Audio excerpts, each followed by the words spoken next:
terhadap agama ini. Baik tadi yang dikatakan Pak Rektor, ada unsur ulama, ada unsur habaib, ada unsur pengusaha, ada unsur birokrat.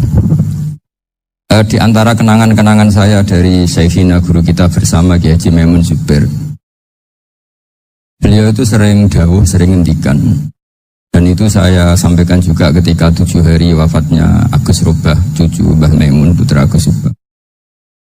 Di antara yang beliau katakan itu adalah sok hak agama itu sing gawe pegawai negeri. Itu berkali-kali beliau ngendikan gitu. Ya saya agak bantah. Nah, kalau santri bah, santri karuan mesti gawe agama, tapi sok ben sing gawe pegawai negeri.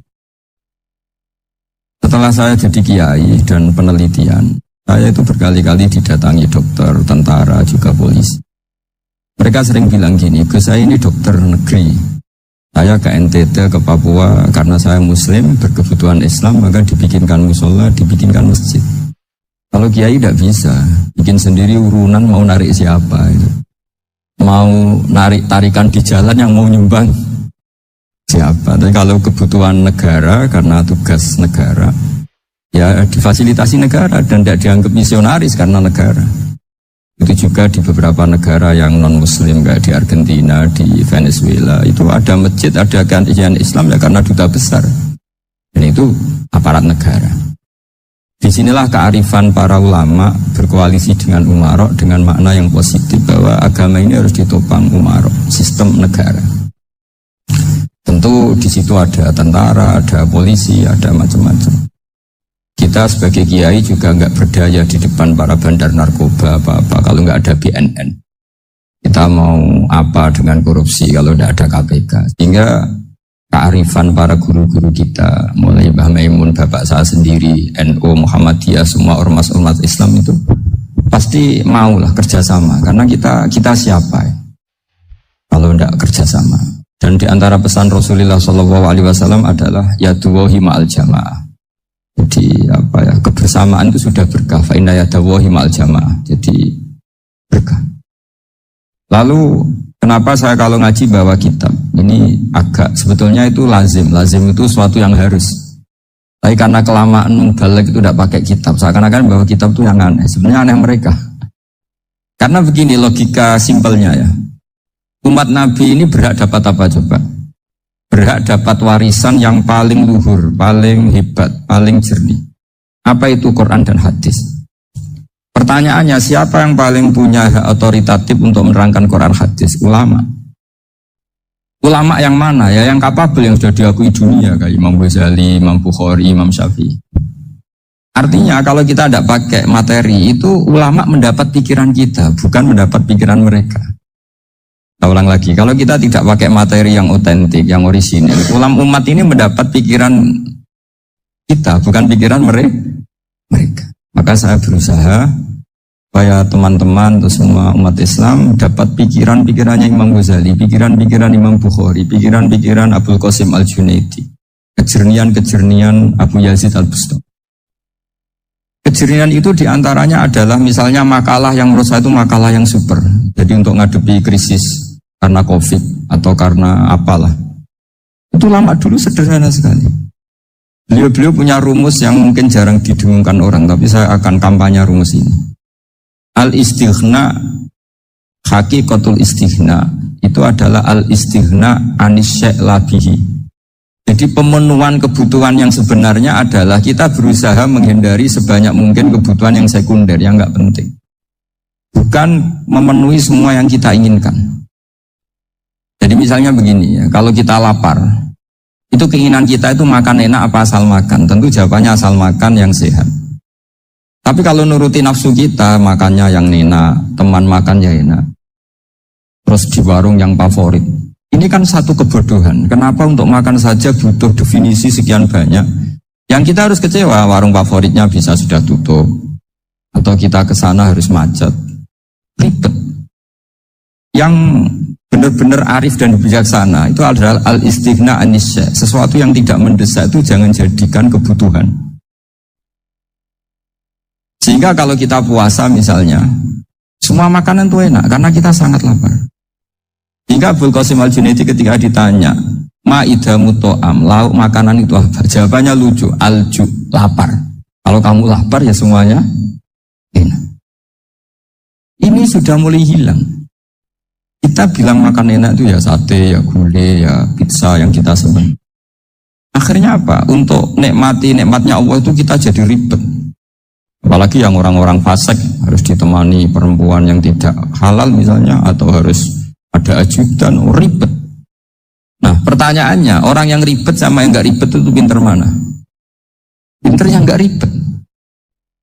Nah ini kearifan-kearifan yang mulai hilang. Lalu siapa yang bisa mewarisi itu? Ya ulama.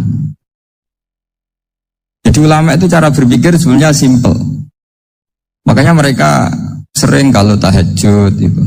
Di antara makalah Sayyidina Ali paling terkenal dan yang menjadikan beliau punya derajat yang luar biasa itu adalah kafani izzan antakuna li robban wa kafani fakhron an akuna laka abdan. Ya Allah, saya ini sudah begitu mulia, begitu terhormat dan sangat-sangat terhormat karena yang menjadi Tuhan itu Engkau. Jadi rumus pertama itu karena menjadi Tuhan itu Engkau. Hanya Tuhan yang abadi, Tuhan yang pertama, Tuhan yang al-awwal. Coba ya Allah, kalau saya ini punya Tuhan Fir'aun, punya Tuhan mati jadi tontonan lagi, itu kerennya di mana coba? Andai kan kita punya Tuhan Fir'aun, atau punya Tuhan yang asal-usulnya manusia, apapun hebatnya manusia itu, kita punya Tuhan manusia itu. Tuhan yang lapar, yang kalau nggak makan mungkin pingsan, mungkin bisa kena COVID, nanti Tuhannya diisolasi. Kayak apa? Makanya ketika Tuhan Allah menyindir ketuhanan selain Allah itu, Allah hanya menyindir dengan kalimat sederhana, karena yakulanit to'am, yang kamu tuhankan itu masih makan. Hanya kalau nggak makan ya lemes. Jadi lama-lama ada orang gini, alhamdulillah tadi Tuhan mampir ke saya, kelihatannya lapar, setelah tak kasih makan sehat lagi. Susah nggak punya Tuhan yang seperti itu. Beda dengan Tuhan kita. Tuhan yang nggak butuh makan, nggak butuh minum, al-qayyum, zat yang berdiri sendiri tanpa butuh yang lain. Al-awwal, sebelum ada langit bumi sudah ada Tuhan kita yaitu Allah. Bandingkan dengan Tuhan-Tuhan yang dipertuhan yang lain, yang adanya setelah bumi, misalnya Fir'aun dan sebagainya. Hingga Sayyidina Ali pertama jadi kebanggaan apa? Kafani izzan antakuna li robban. Saya ini keren betul, karena punya Tuhan yaitu Engkau. Tuhan yang lahul asma'ul husna, Tuhan yang semuanya punya kebaikan, punya keabadian, punya keagungan. Terus wa kafani fakhron an akuna laka abdan, dan saya bangga sekali karena saya menjadi hambamu. Kalau saya jadi hambanya Pak Rektor ribet kan, sudah tak hormati ternyata nanti tidak rektor, ya kan ribet kan. Terus pokoknya ribet, jadi budaknya manusia itu ribet. Makanya ada seorang wali datang ke temannya yang jadi presiden atau jadi raja. Datang ke situ karena tidak punya uang, mau minta uang karena temannya raja. Setelah sampai sana ternyata temannya ini karena orang soleh pas berdoa, ya Allah saya minta ini, minta ini, minta ini. Terus si wali tadi pulang. Tanya, kenapa kamu pulang? Ternyata dia sama, masih minta-minta kayak saya. Jadi sederhana dia. Sama-sama minta kamu, minta zat yang kamu mintain katanya. Jadi dulu itu orang itu sebegitu dekat dengan Allah. Sehingga si raja ini terus ketemu wali tadi tanya, kenapa kamu menyepelekan saya? Padahal sekarang saya raja. Ditanya sama wali tadi, karena temannya. Kalau kamu di padang pasir tidak bisa minum, dan harus minum 1 gelas, dengan ongkos kamu harus mengasihkan semua kerajaan kamu demi minuman itu. Pilih mana, minuman apa tetap jadi raja? Ya saya milih bisa minum. Saya tidak raja tetap hidup, tapi kalau nggak minum mati. Bagaimana Anda bangga dengan satu kerajaan sing la yusawi tak samain, yang tidak sama dengan segelas air. Jadi artinya terus mereka melihat jadi raja itu ya biasa, jadi presiden biasa, jadi rektor biasa. Karena mereka biasa berlogika, hakikatul izzah itu ya at-taqarrub ila Allah, yang benar-benar terhormat itu ya dekat dengan Allah. Begitu seterusnya mereka bikin paradok-paradok yang aneh, tapi itu menjadi pelajaran. Bapak saya, Ki Nur Salim itu senang baca anekdot Nasiruddin Koja. Itu kalau bikin orang-orang aneh, itu dia datang ke satu pesta, pakai baju lusuh, pakai sarung lucu atau celana lucu. Sama Sohibul Bed yang punya acara dibiarin. Dibiarin dia pulang pakai jas, pakai dasi, pokoknya keren. Dihormatin, pakai alpat, pokoknya dihormatin. Silakan. Pas dia disuruh minum, minumannya itu disokkan saja ke sakunya. Jas, kamu harus minum yang baik, karena kamu yang dihormati, bukan saya. Terus makanannya semuanya diletakkan di saku, ada apa? Ayo kamu makan yang banyak. Alpatnya juga gitu, dikasih sate apa? Ayo kamu makan yang banyak. Mereka tidak melihat saya, melihat kamu. Akhirnya orang satu pesta itu istighfar semua, berarti kita ini salah. Terus dia pidato, kenapa kamu uang gitu? Tadi saya datang, orangnya sama. Gara-gara beda pakaian, penghormatannya beda. Berarti yang berhak dapat makanan ini jasa saya, bukan saya. Betapa naifnya kita sebagai orang. Ternyata kita masih hormat sesuatu yang seperti itu, yang atribut lah. Jadi orang-orang sufi itu orang yang bisa menertawakan dunia. Akhirnya ya, pertama dia dianggap orang gila, masa jas dikasih makan, dikasih minum. Tapi secara fikih dia benar, haram dia makan. Karena pas dia datang dibiarin, setelah pakai jas dikasih makan. Berarti hakikat yang dapat rezeki siapa? Jasnya apa orangnya? Jasnya apa orangnya? Jasnya. Jadi itu orang-orang sufi, kearifan orang-orang dulu itu bisa ngelola hal-hal yang keseharian menjadi luar biasa. Ada seorang wali melihat istrinya makan satu piring, anaknya makan satu piring. Ditanya, kalian kenyang? Wah, kenyang sekali. Melihat anaknya minum kopi satu cingkir, senang. Kalian senang sekali. Wah, kalau senang dengan hal-hal yang murah bisa, ngapain harus senang dengan hal-hal yang mewah? Bodoh sekali saya. Tiga, terus mereka bisa qanaah. Qanaah itu ya hidup itu simple, sederhana. Jadi tentu saya tidak akan ngomong yang muluk-muluk, selain itu tidak bidang saya juga. Enggak apa ya. Nah, ini butuh obat di kondisi COVID seperti ini. Butuh kesederhanaan, butuh apa ya, istighna tadi. Kita harus istighna billah an ghairillah. Jadi sudah cukup bahwa Allah ini segalanya. Sehingga tadi saya dengarin himnenya Unisula. Yang paling saya kagum adalah dimulai dengan kalimat-kalimat thayyibah. Di antara tugas suci Nabi Ibrahim dan semua Nabi adalah wa ja'alaha kalimatam baqiyatan fi aqibi. Nabi Ibrahim itu Nabi yang diberi gelar Allah. Dia adalah Nabi yang menjadikan kalimat tauhid itu kalimat yang abadi. Fi aqibi, di anak turunnya, di semua generasinya. Baik anak turun karena gen maupun karena pembinaan, karena pendidikan. Ini penting sekali saya utarakan karena apa? Satu kehidupan itu sebenarnya digerakkan oleh kata-kata, oleh mutu kalau orang bahasa modern. Hingga banyak ulama mengatakan al-ibarat kutun li'ailatil mustami'in, bahwa redaksi atau mutu atau pegangan hidup itu penggerak kehidupan. Jika sebetulnya manusia itu digerakkan oleh kalimah-kalimah itu, oleh moto-moto itu, oleh prinsip-prinsip hidup itu. Misalnya orang Palestina itu tiap hari ke pasar gitu. Mereka ke laut gitu. Ditanya, kenapa tidak takut tembak Israel? Jawabannya lucu. Kena tembak ya mati, nggak makan ya mati, nggak kerja ya mati. Ya sudah, sama-sama mati, ya mendingan aktivitas normal. Tapi saya tidak menyarankan itu untuk melawan COVID. Ini cerita saja. Kamu jangan provokator. Karena ini wilayah sensitif. Jadi banyak orang yang poligami, kalau ditanya alasannya gitu, istri satu ya cerewet, dua ya cerewet, mendingan 4. Ya banyak ya gitu.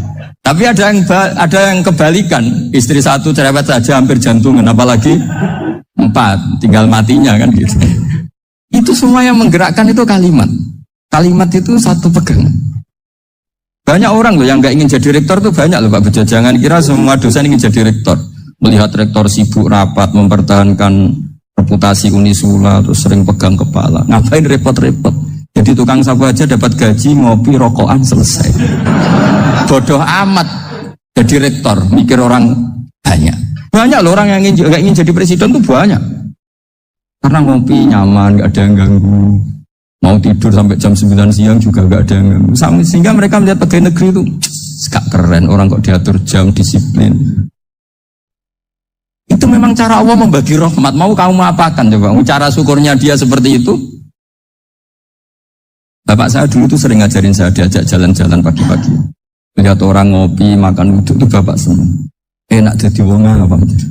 Ngene esuk-esuk nyemak bocah kesel kabeh kono enak ngopi rokokan. Bapak kadang iri sama orang apa itu iri. Sudah gitu berharap masuk surga kan enak sudah gitu. Tahu-tahu mati, tidak tahu ke surga apa ke neraka ya tidak tahu. Jadi nah, orang dulu itu orang yang bisa mensederhanakan dunia.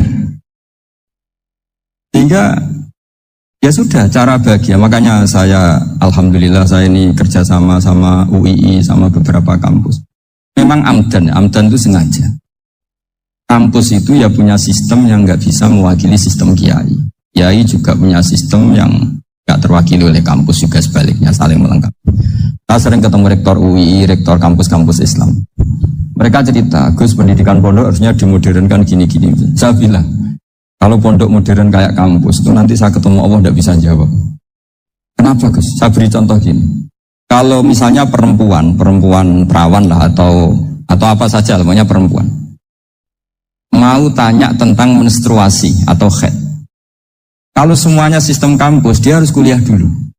Registrasi dulu, kuliah dulu, bayar dulu. Dan dapat jawabannya nunggu mata kuliah pas itu. Bandingkan kalau sistem pondok, saya tuh sering ke pasar sama anak saya dicegat sama ibu-ibu. Terus anak saya ngalami gini-gini, keluar darah terus menerus, gak 6 hari tapi 1 bulan penuh. Itu hukumnya apa Gus ya? Nanti saya mau sowan ke jenengan. Tidak usah sowan di sini aja. Ya sudah. Sebelum mengeluarkan darah yang rutin seperti itu biasanya haidnya berapa hari? 6 hari ya sudah ikut yang 6 hari, yang lainnya istikhadah. Ngoten tok Gus ya udah ya. Begitu terus di masalah udhiyah. Ya coba kalau semuanya pakai sistem kampus, daftar dulu, bayar dulu. Jadi ini nggak ada jawabannya, nunggu mata kuliah itu. Baru dapat jawaban, itu biasa nggak sholat bertahun-tahun karena belum ada jawaban tentang itu. Ya itu kalau misalnya orang mati, tahunya cara memulasara jenazah itu nunggu kuliah dulu, pas mata pelajaran itu dulu, baru menangani orang mati. Berarti orang mati itu tergeledak semua. Tapi kalau kiai kan enggak. Di sini orang mati terbakar, kalau dimandiin malah badannya copot-copot, itu gimana hukumnya? Ini ada orang mati Gus Kendat, ini disolati apa enggak? Ada orang mati oplosan ya, solati enggak? So sering ditanya gitu. Gak usah registrasi Pak Rektor. Gak usah registrasi, gak usah daftar, gak usah seminar. Makanya kalau orang kampus wani kiai itu ya kualat teman gitu, karena ini yang konten. Tapi pondok seperti saya ya ikrar seikrar-ikrarnya. Pentingnya kampus karena melatih efisiensi waktu, disiplin, tata kelola manajemen sehingga kita ya hormat. Tapi tadi kita harus saling melengkapi sehingga saya tunjukkan ke publik bahwa saya hormat sekali sama polisi, sama tentara. Coba kita bisa apa ngadepi bandar narkoba kalau enggak polisi? Bisa apa coba menjaga NKRI kalau enggak tentara? Itu juga ya sudahlah kita memang fa inna yadallahi ma'al jamaah, kita berkah itu kalau bersama-sama. Tidak bisa kita sendiri. Nah lalu orang kayak saya itu ya beberapa kali sebetulnya saya itu ditawanin jadi doktor honoris causa apa. Kekhawatiran saya satu Pak Bejo, takut pas gak punya uang. Itu dokter gak di duit kan gak pantas gitu. Jadi repot gitu, daripada beban lah sudah lah, gak usah dokter. Jadi kalau gak punya uang ya pantas, terus kalau ngebis ya pantas. Suatu saat kalau mati gak ada yang hadir ya pantas, enggak dokter gitu. Terus udah dokter kok masuk neraka, dokter kok masuk neraka kayaknya apalagi rektor kampus Islam kok masuk neraka itu kan kok kayak agak pas itu. Misalnya rektor Unisiola ditanya mungkar nakir, nggak bisa kan kayak gimana gitu. Makanya harus sering ngaji saya supaya nggak malu di depan mungkar nakir. Masa rektor ditanya mungkar nakir nggak bisa. Harus berani bentak. Ini saya rektor loh Pak mungkar nakir. Kalau wali-wali dulu berani. Masyhur di cerita wali-wali ditanya marabbuka manabuka. Saya ini guru tauhid. Kok kamu tanya marabbuka manabuka yang ngotok? Kamu tidak pernah ngaji enak aja tanya. Jadi wali-wali itu ya rileks ngadepi mungkin. Saya yakin rileks wali di Bang Parik baru. Saya yakin itu. Karena wali itu lebih dekat Allah. Jika orang dulu itu saya ulang lagi ya, ada satu kearifan namanya hidup itu apa? Hidup itu adalah cari sebanyak mungkin supaya hidup itu tidak tergantung pada banyak hal. Jika misalnya cara berpikir orang-orang modern, itu sebenarnya banyak orang-orang ilmuwan yang nggak ngagumi Amerika. Bukan karena angkuh, enggak. Untuk mempertahankan kebesaran negara sebesar itu, kebutuhan listriknya besar, kebutuhan tentaranya besar, kebutuhan apa? Sementara negara kayak Venezuela atau Swiss, kebutuhannya, pertanyaannya, yang tergantung dengan banyak hal, sama yang tidak tergantung banyak hal, itu pinter mana? Kalau dibalik pertanyaannya gitu, negara-negara maju itu tidak keren kalau dibalik pertanyaannya. Orang yang untuk mempertahankan eksistensinya banyak, butuh banyak hal, dengan yang tidak butuh banyak hal, itu pinter mana? Orang yang bahagianya nunggu jadi dokter, nunggu jadi kiai besar, kiai viral, dengan orang yang bahagia cukup dengan ngopi, itu pinter mana? Tapi kalau dibalik pertanyaannya, orang yang taunya nikmat hanya kopi, dengan nikmat yang banyak, pinter mana? Makanya Mbak Mun tuh kalau guyon itu lucu. Aku iku saake ambek wong desa sing mlebu swarga. Dulu eskal mlebu swarga kok disakeni. Akhirnya beliau memberi penjelasan. Wong desa iku roe pakanan enak, iku mau kopi mbek uduk. Lah swarga iku mau nuruti sing dikarepno. Akhirnya wis mau mangan, wis ngopi, muduk, ngopi ora roh pakanan liyane ku ora roh. Nasi mandi yo ora roh, pizza yo ora roh apa-apa. Terus saya bilang, wah lah niku nak nganti selera tentang wanita cantik. Iku juga sederhana. Rontok pesek ya wis cantik, rontok ireng ya wis. Apa bidadarinya seperti itu? Karena saking enggak pengalamannya. Jadi surga itu kan nuruti apa yang diinginkan. Kira-kira keinginan orang kampung kalau di surga itu apa coba? Makanan apa coba? Mereka nak senengnya ketemel gemblong gitu. Nah, artinya malaikat lebih suka nangani surganya orang-orang kampung timbang Pak Rektor. Ini sudah ribet ini. Makanan apa saja sudah dicoba. Ya. Kalau di mall tahu orang macam-macam, seleranya macam-macam pasti itu. Enak mana kalau sampai jadi malaikat pelayan surga? Suka melayani orang kampung apa yang orang kota? Orang kampung kan? Jadi, ya itu guyon tapi itu menjadi pikiran kita bahwa orang yang banyak kebutuhan itu sebetulnya banyak kebodohannya karena menggantungkan kebahagiaannya dengan banyak. Makanya Imam Syafi'i ngendikan istighna itu apa? Al-istighna anis-sya'labi. Yang dikatakan kecukupan adalah berusaha sebanyak mungkin banyak hal tidak kamu butuhkan. Bukan memenuhi semua kebutuhan kamu karena nafsu kamu ini tidak ada batasnya gitu. Kalau kamu penuhin nggak akan selesai. Itu ada perempuan yang kurang cantik, itu minta doa saya, Gus doain suami saya kaya, terus tak guyonin, terus gak minta. Kalau suami kamu kaya, yang pertama dirubah itu apa? Rumah, supaya rumah saya bagus. Kedua apa? Mobil, supaya mobil saya bagus. Nanti yang dievaluasi itu kamu. Mobil bagus, Alphard, rumah mewah, istrinya kamu, pasti itu dievaluasi. Langsung, enggak usah, sudah gini aja kan. Jadi pertama yang dievaluasi itu kaya itu, coba kalau suami kaya itu yang dievaluasi pertama, rumah ya, rumah ganti, setelah itu apa? Mobil. Kira-kira berikutnya, akhirnya sudah enggak jadi. Nabi Ibrahim itu pernah minta umur panjang, umur panjang. Sama Allah nggak dijawab. Datang orang tua itu bertamu ke Nabi Ibrahim, terus disuguhi dikasih kurma. Apa itu? Kok kurma apa? Anggur yang sudah matang sekali. Ya.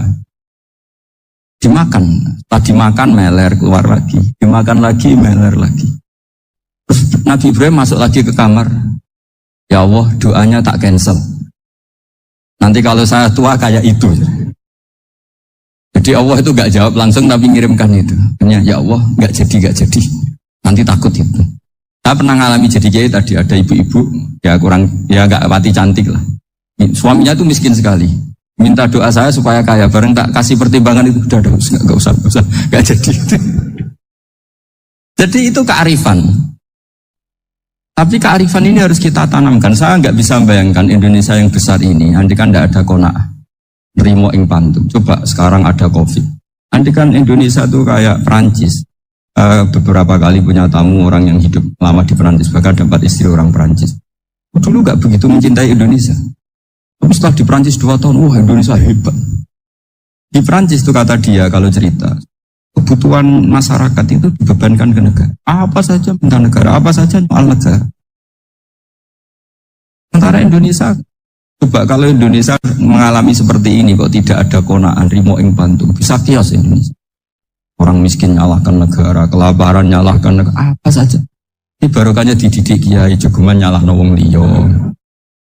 Urip nromo ing pandum, ya sampai gak ngerti kalau Covid. Banyak tuh orang-orang kampung itu, orang lugu-lugu. Bah niki saking Covid, ya salam ning Covid muga-muga umure panjang.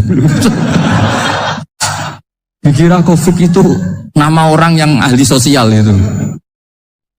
Bah niki dana saking Covid. Matur nuwun sampai no salamku muga-muga umur panjang. Bingung kan yang nganterin ini. Ini gimana yang mau menjelaskan? Memang nggak paham. Tapi saya pastikan bahwa dengan keadaan seperti ini kita bahagia, kita stabil, itu jelas barokahnya kalimah tadi, moto tadi atau pegangan hidup tadi. Makanya disebut al-ibarat qutun li'ailatil mustami'in, bahwa redaksi atau kata-kata atau pegangan atau filosofi hidup, apalah namanya itu adalah penyemangat. Penyemangat. Karena kata-kata ini memang luar biasa. Ketika sahabat perang demi kebenaran, zaman itu ya pasti benar karena yang dibela Nabi. Dulu itu kan enak zaman Nabi, yang dibela mesti benarnya, musuhnya mesti salahnya. Jika dulu itu memang harus tegas. Kalau sekarang mau tegas gimana? Yang kamu bela tidak mesti benar, musuhnya tidak mesti salah. Ribet kan kalau misalnya saya tukaran sama Pak Rektor, kamu mau bela mana kan bingung. Saya tidak mesti benar, saya tidak Nabi. Pak Rektor apalagi nggak mesti benar lagi kan? Ribet kan? Jadi kalau kita mau perang sekarang itu mau pede gimana? Enggak. Makanya banyak ulama sekarang tuh mau tegas tuh enggak berani karena ya banyak hal yang abu-abu lah wilayahnya, misalnya pilihan presiden atau pilihan bupati, pilihan menteri. Kamu mati-matian bela itu. Yang kamu bela ada mesti benar, musuh kamu tidak mesti. Misalnya pilihan bupati. Wah ini kabupaten ini baik kalau bupatinya ini, yang satu bilang ini, terus tim suksesnya kamu tanya, kamu yakin? Ya enggak juga. Nah kenapa semangat? Kan saya botohnya, paling alasannya ya itu aja, bukan yang lain. Beda dengan zaman Nabi, Nabinya mesti benar, Abu Jahalnya mesti salah. Kan enak, aturan mainnya jelas. Hingga cerita dalam perang itu banyak sahabat yang ngalami luka, ngalami apa. Kemudian curhat lah, ya Nabi gara-gara derekkan jenengan, ngikuti jenengan, saya harus ngalami seperti ini, seperti ini. Ngiranya orang itu diapresiasi sama Allah keluarnya itu. Ternyata sama Allah nggak diapresiasi. Malah diturunkan ayat intakunu ta'lamuna fa innahum ya'lamuna kama ta'lamu wa tarjuna minallah malah. Kalau kamu sakit karena perang, orang-orang kafir itu ya itu saja berani padahal demi kekafiran. Wa tarjuna minallah malah arjun, padahal kamu punya nilai lebih yaitu berharap kepada Allah yang mereka tidak punya. Saya jadi kiai itu ya kadang mangkel.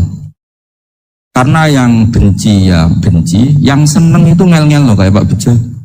Jadi semuanya ribet. Nah iya, yang benci ya ganggu, yang seneng ya ganggu, tambah nemen. Ribet. Tapi kalau sudah ingat bandar narkoba, mereka berhadapan dengan polisi, kadang ditembak karena kesalahannya terlalu fatal. Antar persaingan mereka juga bisa tembak-tembakan karena merebut pasar narkoba. Itu saja mereka berani. Kok kita jadi kiai kadang dicium tangannya, dihormati gak berani, hanya takut apa ya, musibah-musibah kecil lah, atau problem-problem kecil. Nah iya, kalau kita bandingannya gitu. Kalau kamu mau tahajud kedinginan, itu masih nanti dihisab Allah itu gitu. Maling ayam itu keluar malam-malam, hanya dapat ayam. Itu gak takut dingin. Ya gak takut digebuki masa. Kamu mau tahajud aja takut dingin. Makanya nanti hisabnya orang soleh itu nanti dijajarkan orang dolim. Terus diperbandingkan. Wah itu habis kamu oleh itu. Jadi misalnya Munisola mau rapat, tapi ini malam, kalau malam dingin nanti saya masuk angin. Wah anak-anak pang di perapatan aja berani kamu. Kalau sudah perbandingannya gitu tuh ribet kita nanti. Makanya itu kalimat itu moto atau filosofi hidup. Jika diulang lagi nasihat itu. Iyam saskum korhun faqad masal qoma korhum mislu. Kalau kamu kena luka, orang-orang yang nggak benar juga kena luka. Itu aja berani demi ketidakbenaran. Masa kamu demi kebenaran enggak berani? Akhirnya orang itu, ya itu kalimat, itu heroik. Makanya kita ini penting ya, makanya tadi himne Unisula dimulai kalimat-kalimat thayyibah. Nah kalimat ini yang menjaga kita kalimat ini. Misalnya tentang Tuhan. Kenapa orang Islam imannya kokoh seperti ini, termasuk yang sudah hidup di Amerika, di Australia, di mana-mana. Itu ya barokahnya ajaran atau barokahnya kalimah. Saya sebut kalimah saja pakai bahasa santri. Karena la ilaha illallah itu dalam tradisi santri disebut kalimatu haqqin alaiha nahya wa alaiha namut wa alaiha nub'ats. Ada yang riwayat wa biha nub'ats insyaallah taala minal amin. Kenapa mereka di mana-mana meskipun sekolah di Amerika, di Australia, bahkan di Uni Soviet tetap mukmin? Itu barokahnya ajaran yang benar. Allah itu siapa? Tuhan. Tuhan itu sifat dasarnya apa? Awal. Dia harus wujud awal sebelum makhluk yang lain. Sehingga ketika ada negara yang maju, yang tertib, manajemennya tertib, masyarakatnya makmur, tapi punya Tuhan yang tidak seperti itu, tidak awal, itu sudah gak nyaman. Karena enggaklah keren Tuhan saya, karena Tuhan saya itu al-awwal, zat yang pertama. Tuhan saya keren lah, zat yang gak mati. Tuhan yang gak mati, yang gak pernah mengalami kematian. Jika tontonan atau yang dilihat kenikmatan-kenikmatan yang lain ini tidak mengubah dia pendirian tentang Tuhan. Karena mantapnya satu kalimat tadi bahwa Tuhan itu ya harus satu, harus awal, harus tidak mati, tidak rusak, tidak mengalami apa-apa yang membahayakan. Jika ketika ditawarin Tuhan yang lain meskipun menjanjikan secara finansial atau kemakmuran, mereka gak tertarik. Itu coba, itu barokahnya makmur apa barokahnya ajaran? Barokahnya ajaran, sering negara Islam itu kalah makmur dengan mereka, tapi barokahnya ajaran ini tetap apa? Tetap Islam. Makanya Nabi Ibrahim, Nabi yang sukses bikin waja'alaha kalimatam baqiyatan fi aqibih. Hingga kita ini bekti sama orang tua misalnya, itu ya karena ajaran.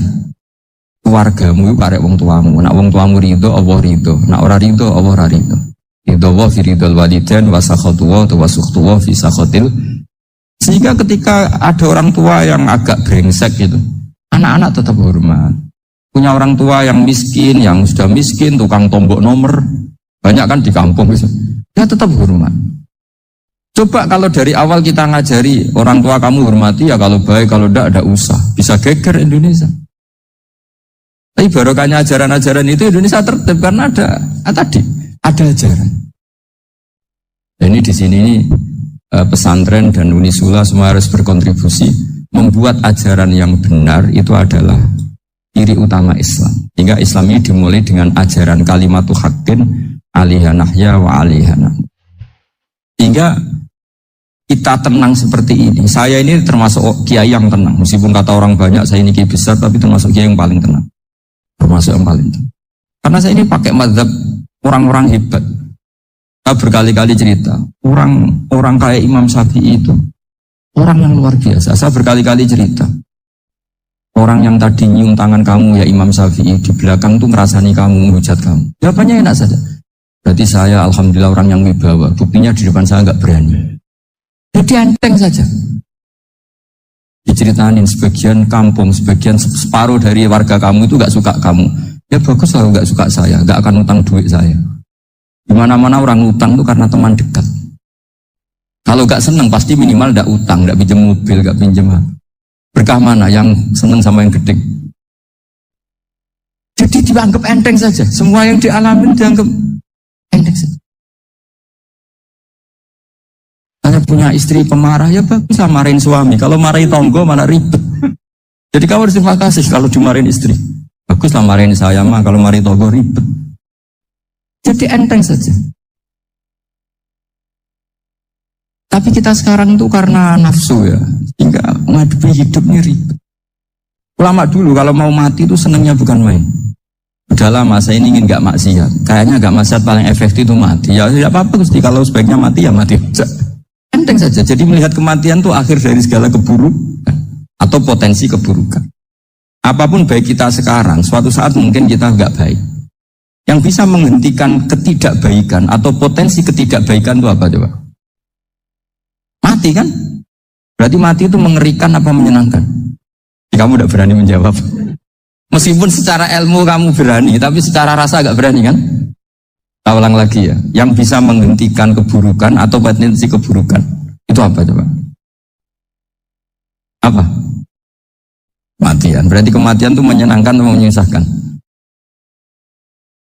Apapun kamu tidak berani jawab karena kamu agak-agak duniawi itu kelihatannya. Tapi secara ilmu, kamu tahu kan kalau mati itu tidak buruk-buruk banget. Karena apa? Itu akhir dari segala buruk. Sehingga Nabi ngajarkan kalimat itu begitu luar biasa. Allahumma ahyini makanatil hayatu khairan li wa tawaffani makanatil wafatu khairan li. Nabi melihat dunia itu begitu indah. Ya Allah, kalau saya ini hidup, anggap saja hidup ini ziyadatan li fi kulli khairin, menjadi modal saya menambah segala kebaikan. Jika suatu saat saya mati, anggap mawon rohatan li min kulli syarrin, itu akhir dari segala keburukan saya. Jika mati hidup ya baik, karena di situ kita bisa berkontribusi, beramal soleh. Mati juga baik karena mengakhiri segala keburukan. Nabi nate ngendikan lagi, ajaban di amril mukmini inna amrahu kullahu khair. Orang mukmin itu mengagumkan, semuanya baik. In asobathu na'ma syakara fakana khairan lah. Kalau baru dapat nikmat, dia syukur, maka itu baik. Wa in asobatu dorro sobaro, kalau dapat masalah mereka sabar, itu juga baik. Jika orang mukmin dua sisinya pasti, itu juga kalimat, maksudnya moto atau pegangan hidup. Nah berikut ini saya beri contoh, ini kenangan saya, ini contoh terakhir. Masalah jadi orang terkenal maupun tidak. Di sini dicontohkan Imam Ghazali di halaman 367 di kitab saya 367, juznya 3 di kitab Ihya Ulumuddin. Di sini beliau cerita betapa untuk menjaga ikhlas sebaiknya orang itu tidak terkenal, tidak syuhroh, tidak terkenal. Oke, itu kita sepakat ya, karena kalau terkenal mungkin orang dipaksa publik dengan tanda kutip untuk selalu berbuat baik, tapi karena jaim lah, jaga image atau apa. Tapi ketika dibalik pertanyaannya, kamu rela yang terkenal itu orang nggak benar, sementara yang orang benar itu nggak terkenal. Lalu masyarakat taunya yang tidak benar. Kalau pertanyaannya dibalik gitu, orang baik wajib terkenal enggak? Kalau pertanyaannya dibalik seperti itu. Dokter yang benar tidak terkenal, yang malpraktek terkenal. Kamu ingin kondisi seperti itu? Gak ingin kan? Kampus yang bagus gak terkenal, kampus yang bagus gak terkenal, yang gak bagus. Nah, artinya apa? Gara-gara olah kata, olah pikiran, ini logika jadi rubah. Lagi-lagi apa? Jawaban itu ada di kata-kata sebetulnya. Makanya bab-bab seperti ini tidak usahlah kita berdebat, berpolemik. Sebaiknya orang itu humul, menutup diri, apa sebaiknya orang terkenal. Itu nggak perlu seperti itu. Udah terserah Tuhan saja. Makanya saya mulai dulu ngaji sampai sekarang itu ya tidak punya punya ikon tertentu atau punya website tertentu, enggak. Sudah terserah pangeran. Saya juga tidak sok suci materialistik atau enggak, ya enggak mikir saya. Bukan apa-apa ya, karena saya ini kiai, jadi biasa urusannya sama Allah, tidak sama makhluk. Jadi pusing kalau sama sarah-sarahnya makhluk itu pusing. Meskipun rektor kalau nasihati saya pasti tidak saya terima, itu tetap makhluk, itu sudah ada ngefek kalau saya itu sudah ada itu. Bukan karena saya sombong, ya memang makhluk betul gitu, bukan mak nasibnya bejo aja, tapi makhluk tetap makhluk. Saya beri contoh ya. Ini makalah yang ditulis Imam Ghazali. Ya, i'lam aslahakawah anna aslal jah wa intisarus sayyid atau sayyidi wal istihar bahwa mazmum itu balil mahmudu al-khumulu illa man saharahu wa ta'ala linasri dini min ghairi takallufi tolabi syuhrati minhu. Jadi kalau kamu ingin ibadah kamu selamat, ya kamu jangan terkenal. Tapi resikonya adalah kalau kebaikan itu tidak terkenal, maka gak dikenali. Kalau gak dikenali berarti masyarakat hanya punya percontohan yang tidak baik, karena yang baik tidak terkenal. Jadi itulah ulama-ulama dulu. Jadi apa-apa itu dibanding-bandingkan. Kemudian nanti kelihatan, jawabannya itu kelihatan. Jadi ulama dulu itu biasa ngarang misalnya afatun nikah, isi negatifnya nikah, harus ngurmat istri, terus macam-macam. Kalau terlantar itu ya dosa. Seperti tadi Pak Marsudi cerita, kalau orang ngapalkan Quran itu takut lupa, kalau lupa itu jadi dosa. Pertanyaannya, kalau semua orang takut lupa, takut dosa, semua orang nggak hafal Quran karena potongan-potongan lupa. Cara berpikir tidak seperti itu. Kalau berpikir ya namanya hafalan ya inginnya hafal, kan nggak ingin lupa. Dan nanti kalau takdirnya lupa karena hal-hal yang dimaklumi oleh syariat itu nggak yang termasuk dosa. Yang dosa itu lupa ta'ibwiri udhrid syar'iyyin, lupa yang tidak ada sebab yang apa? Syar'i. Tapi lupa bawaan EQ-nya tidak bagus, lupa bawaan sering dibentak. Itu enggak masalah karena bawaannya orang tertekan itu ya lupa. Coba kamu hafal Quran, terus punya kredit jatuh tempo, pas hari itu aku yakin enggak cerdas sudah. Itu bawaannya orang tertekan itu pasti lupa. Ya saya terus ada makalah yang rahasia. Bingung enggak kira-kira? Bingung enggak? Ya misalnya amal rahasia selalu lebih baik. Terus ada pertanyaan, Nabi ngendikan kamu sholat yang benar, caranya gimana Nabi? Ya itu rahasia. Terus gimana coba? Tapi Nabi ngendikan apa? Shollu kama ra'aitumuni usolli. Ya sudah kamu sholat, niru saya sholat. Berarti Nabi sholatnya diperlihatkan apa disembunyikan? Diperlihatkan. Jadi begitu juga saya berkali-kali bilang, orang tahu kalau itu bidan ya berdasar tulisan itu bidan. Tahu kalau itu dokter gigi ya itu dokter gigi. Jangan sampai gara-gara tidak ada tulisan mau beli alat bangunan di dokter gigi, mau periksa gigi di toko bangunan. Gara-gara apa? Nggak ada maklumat.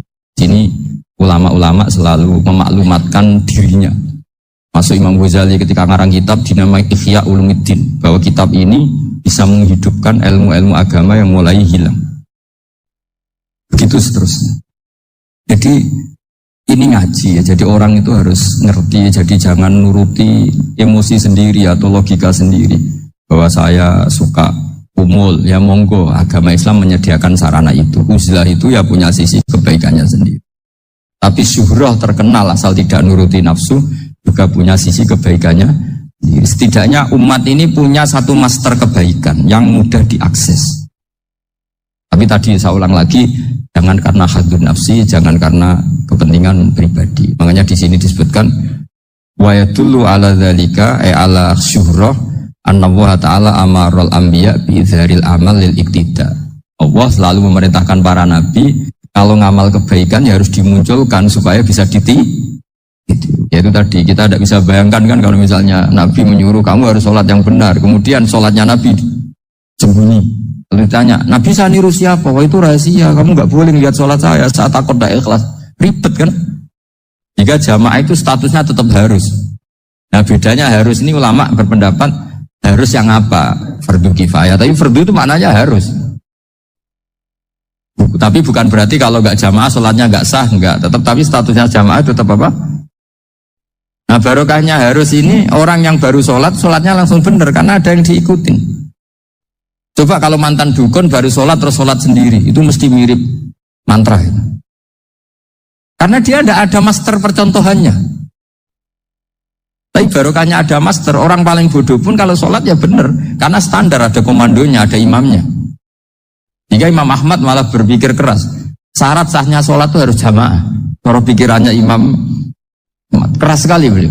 Jika kalau orang sholat sendiri kok ada orang lain yang maunya berjamaah harus bayar, orang itu harus bayar demi sahnya sholat. Itu madzhabnya Imam Ahmad. Tapi kalau madzhab Syafi'i hanya mengatakan itu fardu kifayah, yang kalau satu komunitas gak mau melakukan semuanya apa? Bisa.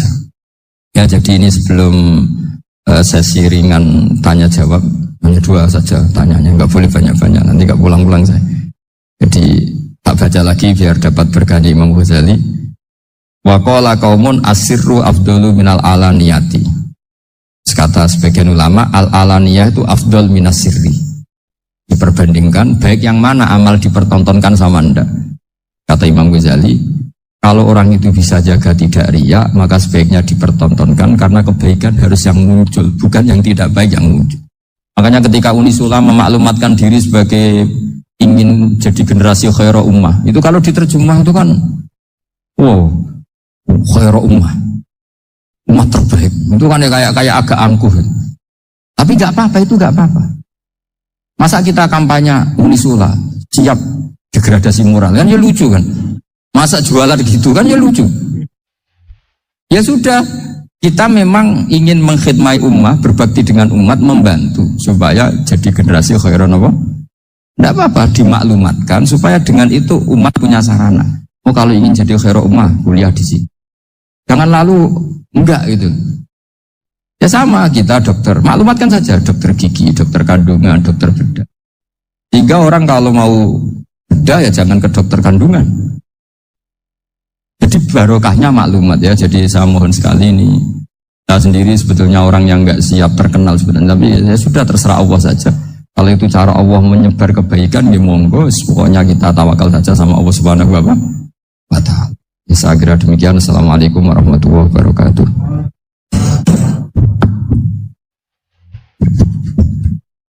Matur suwun, Gus. Alhamdulillah. Sesi tanya jawab. Gus, dua anjing. Ini ada dari Yogi Banjarmasin, satu tipe dengan Ahmad Banyuwangi, satu tipe dengan Rizka Pekanbaru. Yang dari Banjarmasin itu, Gus mohon izin ngaji lewat jarak jauh, baik melalui YouTube ataupun lewat medsos. Namun sanadnya bagaimana Gus? Sebab masa kini belum bisa ketemu langsung. Terus Rizka Pekanbaru ini trik mendidik akidah anak sejak dini, pripun.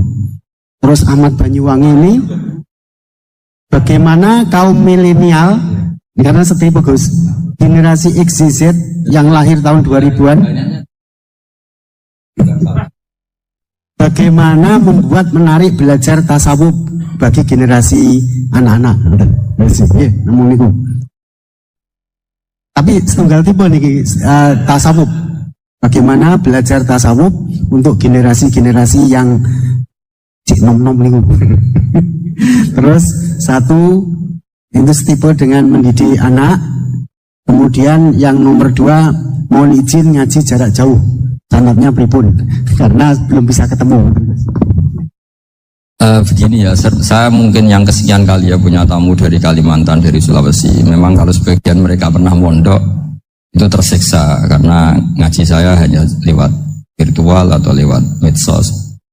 Kebaikan itu pasti sudah benar. Jadi dengan ketemu langsung maupun enggak itu secara sanad itu sudah cukup. Cuma ada beberapa kebenaran yang butuh jelimet, butuh tahqiq, itu yang harus ketemu langsung. Tapi kalau yang kebenaran-kebenaran umum itu tidak perlu, karena kebenaran itu bahasa lainnya itu al-ma'ruf, sesuatu yang mudah dikenali oleh akal, oleh nurani, oleh komunitas, oleh sistem sosial. Sementara mungkar itu sesuatu yang aneh. Andai kan tidak ada agama pun, orang akan bilang selingkuh itu mungkar. Andai kan tidak ada agama pun, sesuatu milik siapa harus jelas. Jika diaturlah ini istrinya ini istrinya ini barangnya ini. Yang paling berhak make apa ya yang punya kan? Makanya nikah itu disebut ma'ruf. Yang boleh make ya yang punya. Misalnya yang boleh make mobil itu ya yang punya atau yang dapat izin. Itu disebut ma'ruf. Lalu yang nggak punya kok make, itu namanya mungkar. Ya aneh, nggak punya kok make tanpa izin. Sehingga kebaikan-kebaikan seperti ini nggak butuh sanad karena semua orang pasti kenal. Makanya disebut kebaikan itu al-ma'ruf, kemungkaran disebut mungkar. Jadi ma'ruf maknanya arafahul aklu, akal ini mudah menerima. Mungkar maknanya angkarohul aklu, akal ini menjadi aneh. Kan nggak mungkin lah orang yang waras mau ini ada minuman, kalau kamu minum hilang kesadaran, minuman ini halal, itu aneh nggak? Aneh kan? Tapi kalau kebalikannya, ini minuman manfaat untuk stamina, manfaat untuk kesehatan, maka ini halal. Nah agama itu datang dengan sesuatu yang ma'ruf dan menolak sesuatu yang mungkar. Nah kebaikan-kebaikan seperti ini itu Pak Rektor gak perlu sanad karena itu sudah lazim, sudah keniscayaan. Lalu ada kebenaran yang butuh detail. Misalnya begini, wali nikah itu siapa? Wali nikah itu adalah bapaknya. dan mbahnya misalnya. Nah kalimat dan mbahnya ini salah kalau dalam fikih Islam. Karena mbah dalam bahasa Jawa itu bisa mbah dari ibu. Sementara dalam otoritas Islam nggak memberikan hak ke mbah dari ibu. Seperti ini nggak boleh. Terus misalnya orang Kalimantan nikahkan putrinya dinikahkan oleh mbah dari ibunya hanya karena berdasar fatwa. Oh kemarin Gus Bah atau Kiai siapa dawuh wali itu kalau nggak bapak ya mbah. Wong ini mbahnya. Nah itu butuh detail. Yang dimaksud mbah di bab wali adalah abul ab, bapaknya bapak, bukan sekedar mbah. Nah hal-hal seperti itu mohon sekali untuk tidak kesusu atau tidak tergesa ngambil kesimpulan, karena itu butuh fikih yang apa? Detail. Ya butuh fikih yang apa? Detail. Padahal istilahnya sama, wali itu bapak dan mbah. Sehingga dalam kitab-kitab matan misalnya kalau ada Pak Hakul Aulia bitazwid abun sumajadun itu pasti sama Sarah dikritik. Al aula ayyakula abul ab, seharusnya jangan dikatakan mbah karena kalau mbah memasukkan dari ibu. Yang benar adalah abun fa abul ab, bapaknya bapak. Nah, jadi kira-kira gitu Pak Irto. Nanti anjenengan yang menjelaskan ini.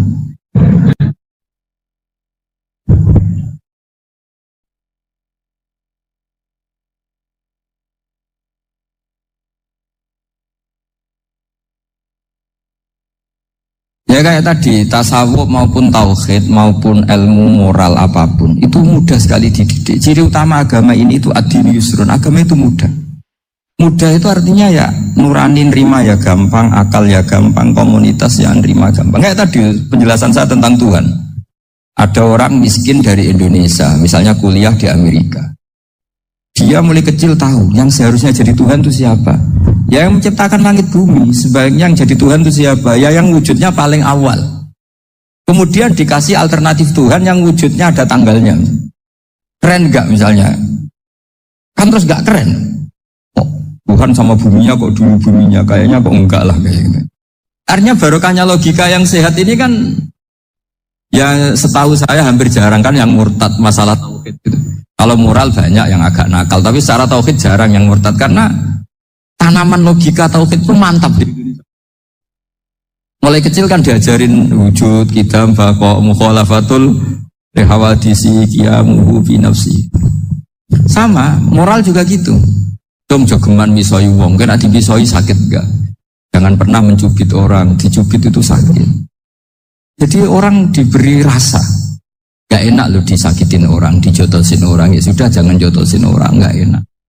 Sehingga kalau kamu ingin sopan ya disopani harus sopan, kalau ingin dihormati harus menghormati orang lain. Sehingga itu tertanam.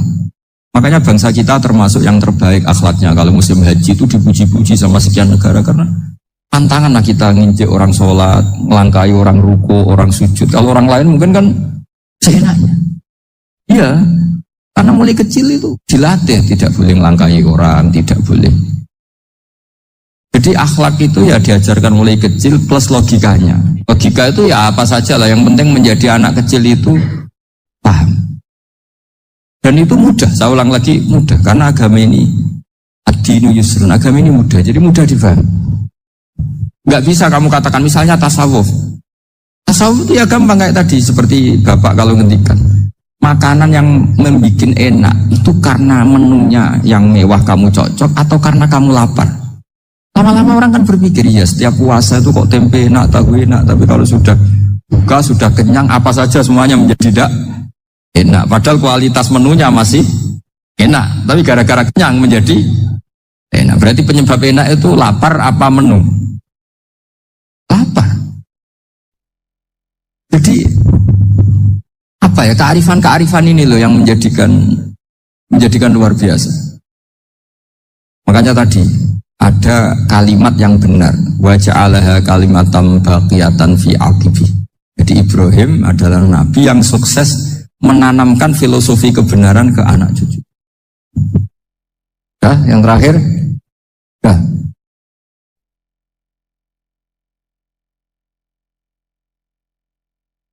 Maunya bergabung Nabi.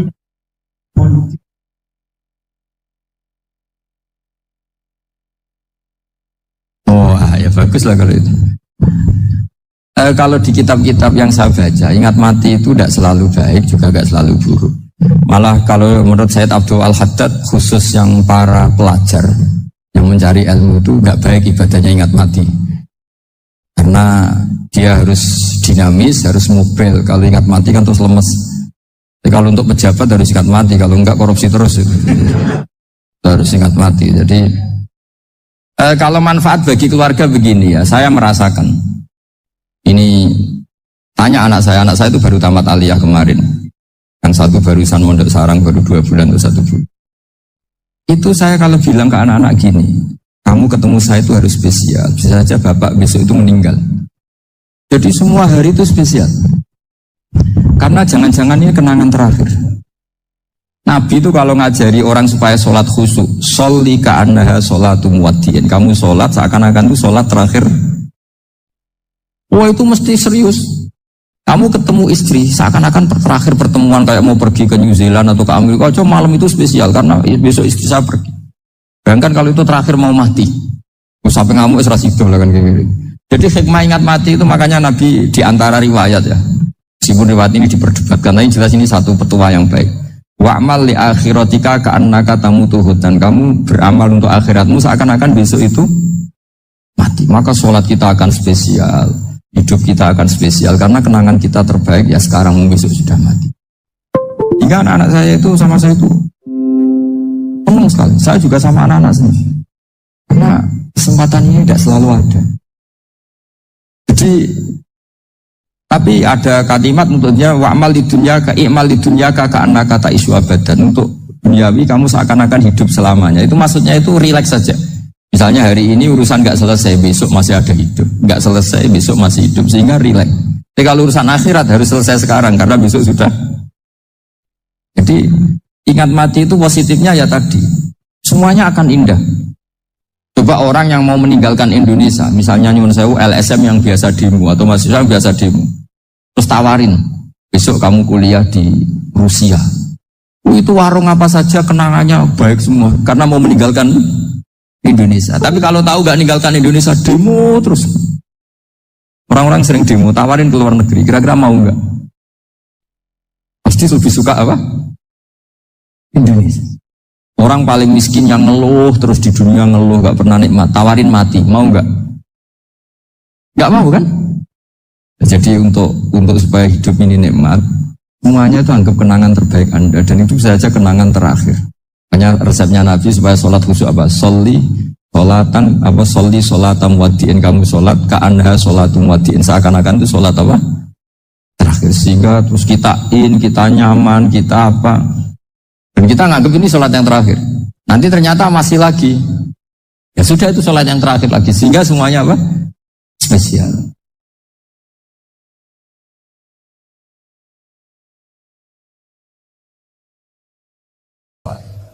Ya berarti pilihan sekarang ya didakwai, bukan dibunuh. Nah soal perang itu perang itu beda dengan membunuh. Ada janjinya, ada macam-macamnya, terus nggak ada solusi, itu baru ada apa? Perang. Jadi kalau sudah dibalik-balik gitu, makanya kata ulama-ulama, Khawarij itu pasti salah. Pasti salahnya adalah kalau orang tidak benar ya dibenarkan, bukan dibunuh. Kalau setiap orang kafir dibunuh, Nabi kapan jadi nabinya? Karena orang kafir habis.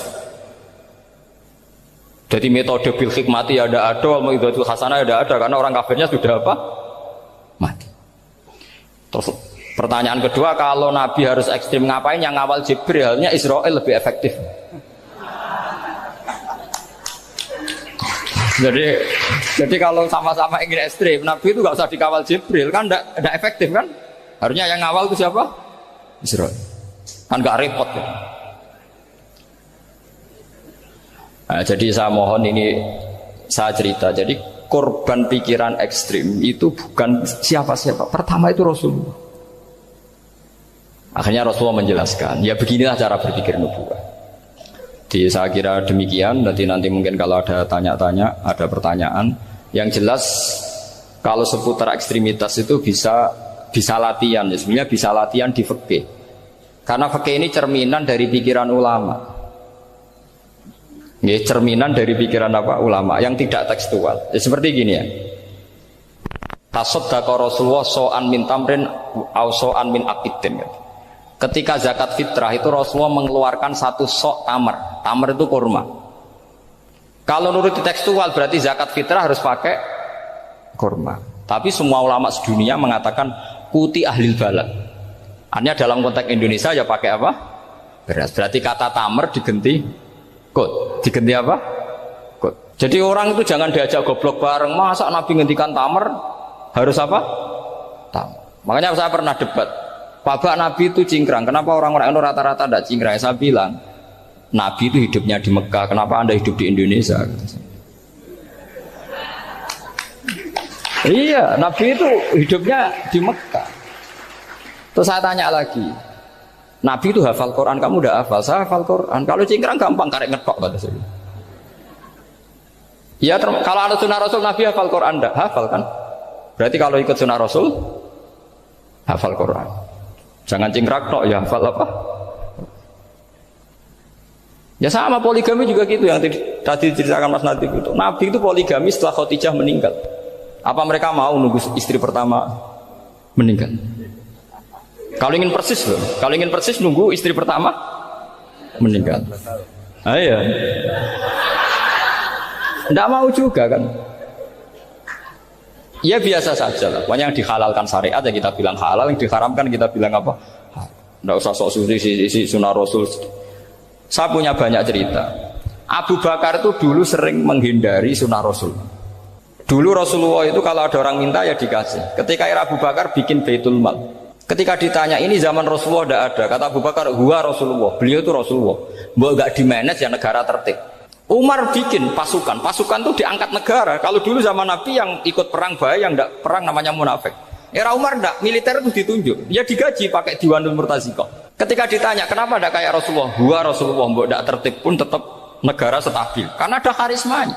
Jadi kadang-kadang dalam banyak hal itu kita malah tidak boleh persis Rasulullah karena kadang banyak khususiyah. Yaitu contoh yang paling masyhur di fikih ya kayak Nabi itu nikah 9 itu khususiyah. Dalam strategi juga sama. Dalam strategi memanage negara juga sama. Banyak sahabat yang punya ide yang zaman Nabi itu tidak ada. Ketika ditanya kenapa tidak persis Nabi, katanya huwa Rasulullah. Ya Rasulullah itu meskipun seperti itu, meskipun tidak tertib secara rasional, tetap dikawal wahyu. Makanya negara baik-baik saja. Kalau saya ini hanya Abu Bakar, kalau enggak ya repot. Umar ya sama, bikin Diwanul Murtazikoh. Utsman juga sama, di-manage negara. Sayyidina Ali juga di-manage. Kalau Nabi enggak. Tapi enggak apa-apa karena ada karisma. Sama tak cerita nih, masalah zakat yang masyhur. Orang paling bakhil sekalipun, paling kikir sekalipun itu zaman Rasulullah bayar zakat. Karena pikirannya setelah zakat dikasihkan, Rasulullah mendoakan. Khudh min amwalihim shadaqatan tutahhiruhum wa tuzakkihim biha wa sholli alaihim inna sholataka sakanul lahum. Era Abu Bakar enggak. Sorry ya Abu Bakrin, dulu kita zakat sama Rasulullah karena didoakan beliau. Kamu hanya Abu Bakar, saya tidak mau zakat. Ya sama lah seperti orang dipimpin ulama-ulama karismatik. Orang dipimpin Badola itu tidak usah metai, santri sudah nurut. Dipimpin Usman Nazif gak bikin pelaturan, habis pondok. Kalau tidak ngancam gak gini, ditakzir gak gini, habis. Zaman Badola dehem tok santri wedi. Mas Nazif dehem enggak. Nah, makanya Rasulullah itu tidak banyak bikin pelaturan.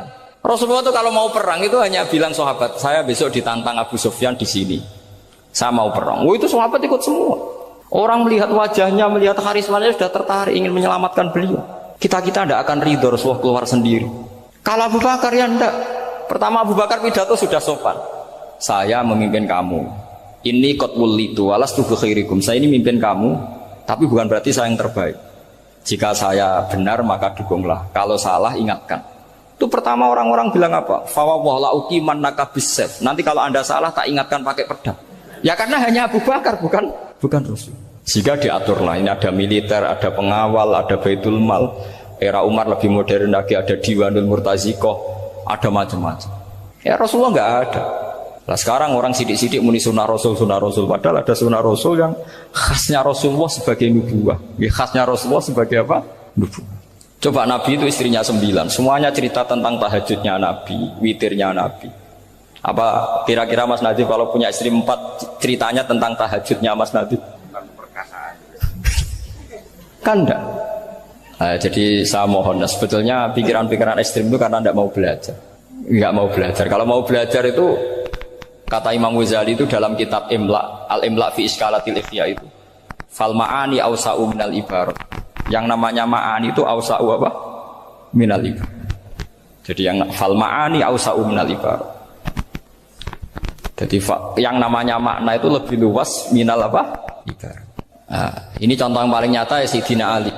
Ketika Sayyidina Ali perang sama Muawiyah, itu Sayyidina Ali bilang sebaiknya Muawiyah kirim delegasi mediator.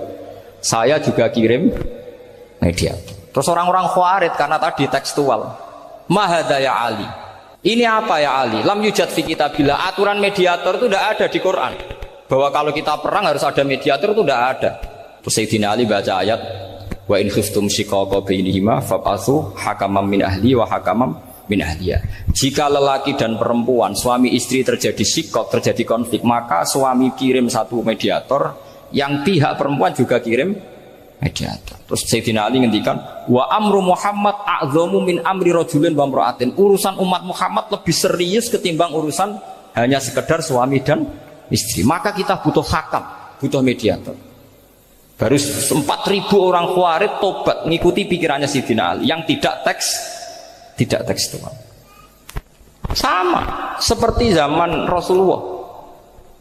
Ketika Rasulullah mau perang Badar, saya ini mau perang Badar kata Rasulullah, musuh saya itu 1.000 lebih, kalian hanya 313, apa kita teruskan? Itu sahabat langsung bilang gini, saya itu hafal teksnya. Idzan la naqulu laka kama qalat banu Israil fathab anta wa rabbuka faqatila inna hahuna qa'idun walakin idhab anta faqatila inna ma'akum muqatilun. Ini kelihatan sekali bahwa para sahabat sudah ada tekstual. Orang-orang Bani Israel ketika melihat Musa katanya sakti dan orang dekat Allah, itu cara berpikir orang Bani Israel gini. Walhasil ada perintah supaya Musa itu merangi kaum Jabarin. Orang Jabarin ini gagah-gagah, pikirannya orang Bani Israel, Musa kami itu sakti dekat Allah, ya sudahlah sama Allah saja sana, tak tunggu di rumah kabarnya. Itu kan sama dengan santri semedit, roh kiai ini suga, kiaiku suga, serasa tak pikirkan seperti itu. Ya sama seperti itu. Nabi ku kekasih Allah, mesti perang menang, serasa tak ewangi mesti menangis. Fadzab anta wa rabbuka faqatila inna hahuna. Kok itu ini sudah kamu berangkat saja sama Tuhan, tak tunggu di rumah. Tapi apa kata para sahabat Ansor ketika Nabi minta supaya mereka dukung di perang Badar? Langsung bilang, idzan la naqulu laka kama qalat banu Israil. Kita tidak akan bermental kayak Bani Israil. Ini tekstual apa enggak? Mereka punya mafhum, punya pikiran. Cara Mas Nadi punya kreatif bahwa ini mental yang bejat, kita tidak akan meniru seperti itu. Itu sahabat. Jadi dulu sahabat itu makna di Quran juga ada tekstual. Jadi bisa memahami. Nah sekarang orang memaksa semuanya harus tekstual. Ya meskipun tadi jangan terlalu liar terus menjadi liberal. Tapi saya tidak tahu kalau contohnya Mas Nadi tadi pakai kondom, sistem kondom tidak tahu. Itu pikirannya Jil apa Mas Nadi tidak tahu saya itu. Itu tidak tahu. Kok sampai sembeling itu saya tidak tahu. Kok lagi juga kalau tidak bisa nyontohkan yang di luar itu, saya itu ya tidak tahu. Mulai dulu ilmunya seperti itu terus gitu. Ya tidak tahu lagi. Jadi mulai dulu zaman Nabi pun itu sudah ada pikiran-pikiran seperti itu. Jadi tekstual atau harfiah itu ya enggak. Nyatanya sahabat langsung bilang idzan la naqulu laka kama qalat banu apa? Isra. Ad-dinu yusrun wala yushadha hadatina ahadun illa ghalabahu. Yasiru wala tu'assiru basyiru wala tunaffiru. Makanya kita usah sok suci, hidup itu gak ada pilihan. Misalnya kalau saya ditanya, bina wong fasik itu penting enggak? Penting. Tapi kancanan wong fasik itu haram, mari katut. Kancanan wong fasik itu haram, mari katut fasik. Ti ngembarno wong fasik umat Rasulullah ya haram, umat Nabi kok mbarno. Kancanan yo haram, ngembarno haram. Lah terus piye, Gus? Ya ora piye-piye.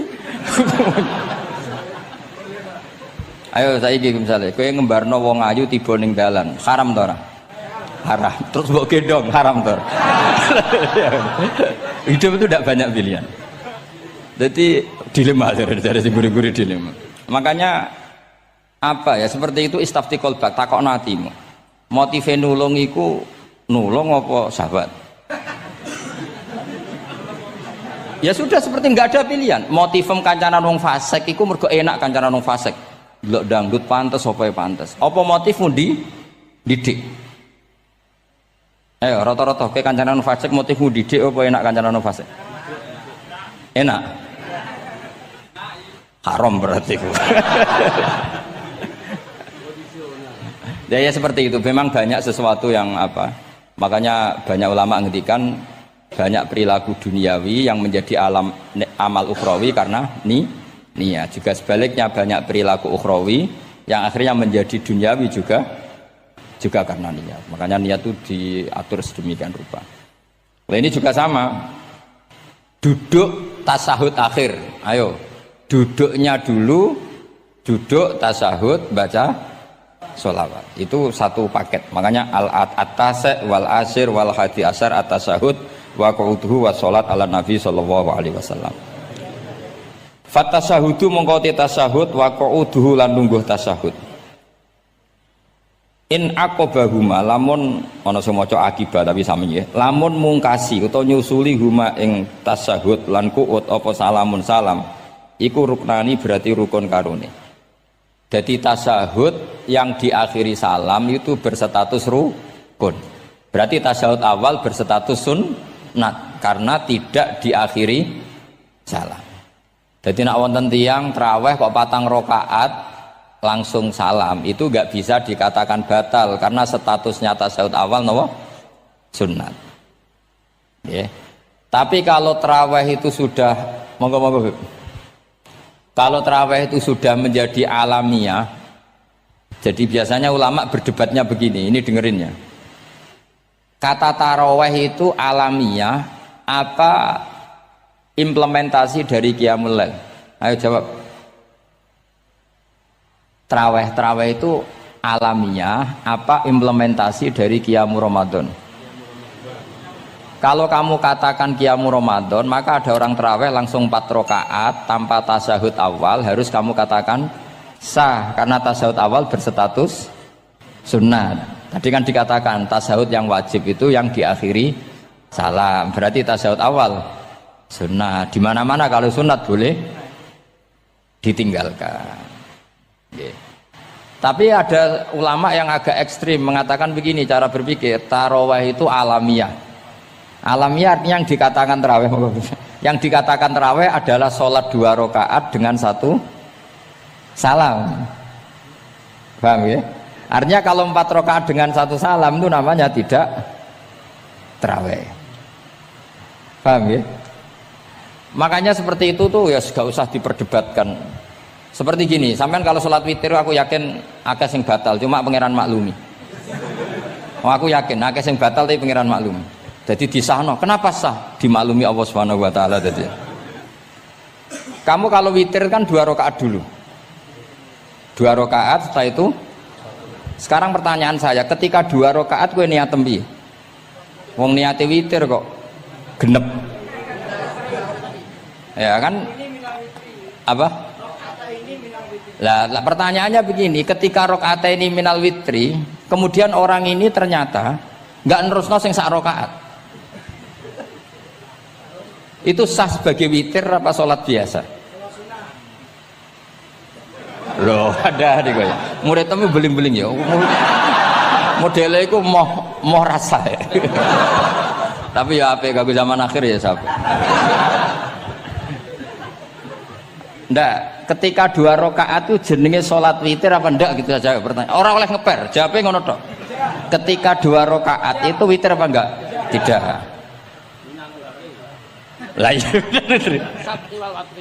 Lah ya ikut paket witir. Berarti niatnya sampean gini, ya Allah saya sholat 2 rakaat, ini paket witir loh Gusti. Makanya shollu sunnatan rakaat ini minal witri. Jadi seperti itu kan bingung kita. Nah sekarang begini, ndak ini latihan fikih karena saya pengajar fikih. Kalau ada orang sholat, ya saya ulang lagi ya, ada orang misalnya begini, ada orang sholat terus sarungnya itu pas sampai dengkul, sampai lutut. Kalau dia rukuk pasti jengking pupune ketok. Iku batale ngenteni wis rukuk apa mulai pertama batal? Enggak, jawab saja. Apa? Ketika rukuk apa mulai berdiri sudah batal? Ketika rukuk. Awas eling-eling ya. Ndak ini undian berhadiah. Itu di Asbawan Nadhair itu ada pertanyaan gini. Lalu yang dikatakan sholat itu apa? Yang dikatakan sholat adalah satu akwalun wa af'alun muftatahatun bitakbir muhtatamatun. Nah, lalu ketika dia ruku itu batal. Yang batal apa nih Pak? Wong dia belum berbentuk sholat. Berbentuk sholat itu kan kalau sudah absolut sampai salam. Yang batal itu apanya? Wong sholatnya erong kasil lah. Bingung tuh sampai mesti. Jadi makanya pertanyaannya itu apa ya? Fikih itu kadang ya sudah seperti itu, memang angel. Makanya kalau kamu melihat perempuan itu di takrib itu melihat perempuan yang ajnabiyah itu haram kecuali untuk sekian hal, termasuk muamalah. Terus ngopi dianggap muamalah, repot. Sekarang pertanyaannya, kamu ngopi demi melihat apa melihat untuk ngopi? Nggak jawab. Lah anak niate ngopi, mestinya kan brewok lah ya di ngopi ini kan gitu. Cek bakule brewok, cek bakule komisen. Kopi enak. Nah yang kira-kira agak haram itu mesti begini. Saya sama Habib Ali jalan ke Jakarta terus ngantuk ngopi. Kebetulan bakule ayu insya Allah halal karena orang niat. Nak sampean kan gak apal. Wah sing pojok kono wae. Wah itu mesti haram itu, tak jamin itu. Goblok ngopi kok ning kene ning kono wae.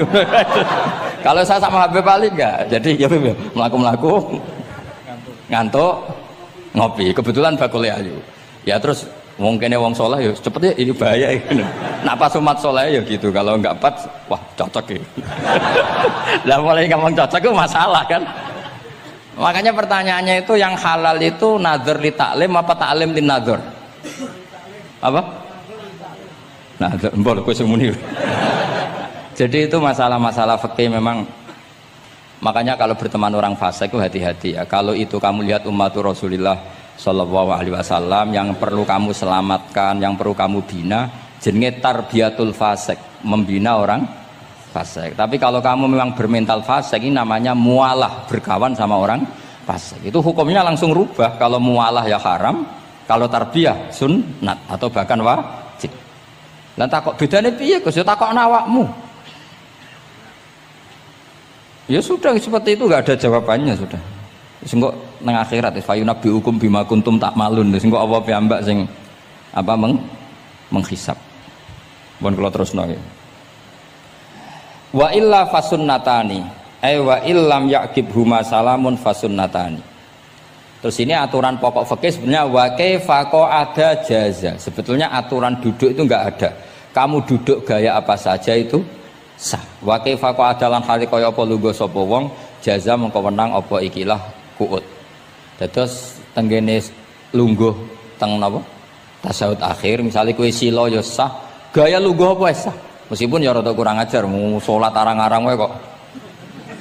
Tapi secara hukum sah. Jadi misalnya wonten wong desa terus kadang tasawuf akhiru sikile rada mlekang, kadang wis pokoke wa kaifa ada jasa. Jadi pentingnya ngaji ngeten iki paling gak nglahirno husnudzon bahwa aturan duduk itu gak ada. Misalnya aja mentang-mentang sampean khusuk lungguhe bener terus nek ana lungguh rontok metintang sithik wah iki gak sah.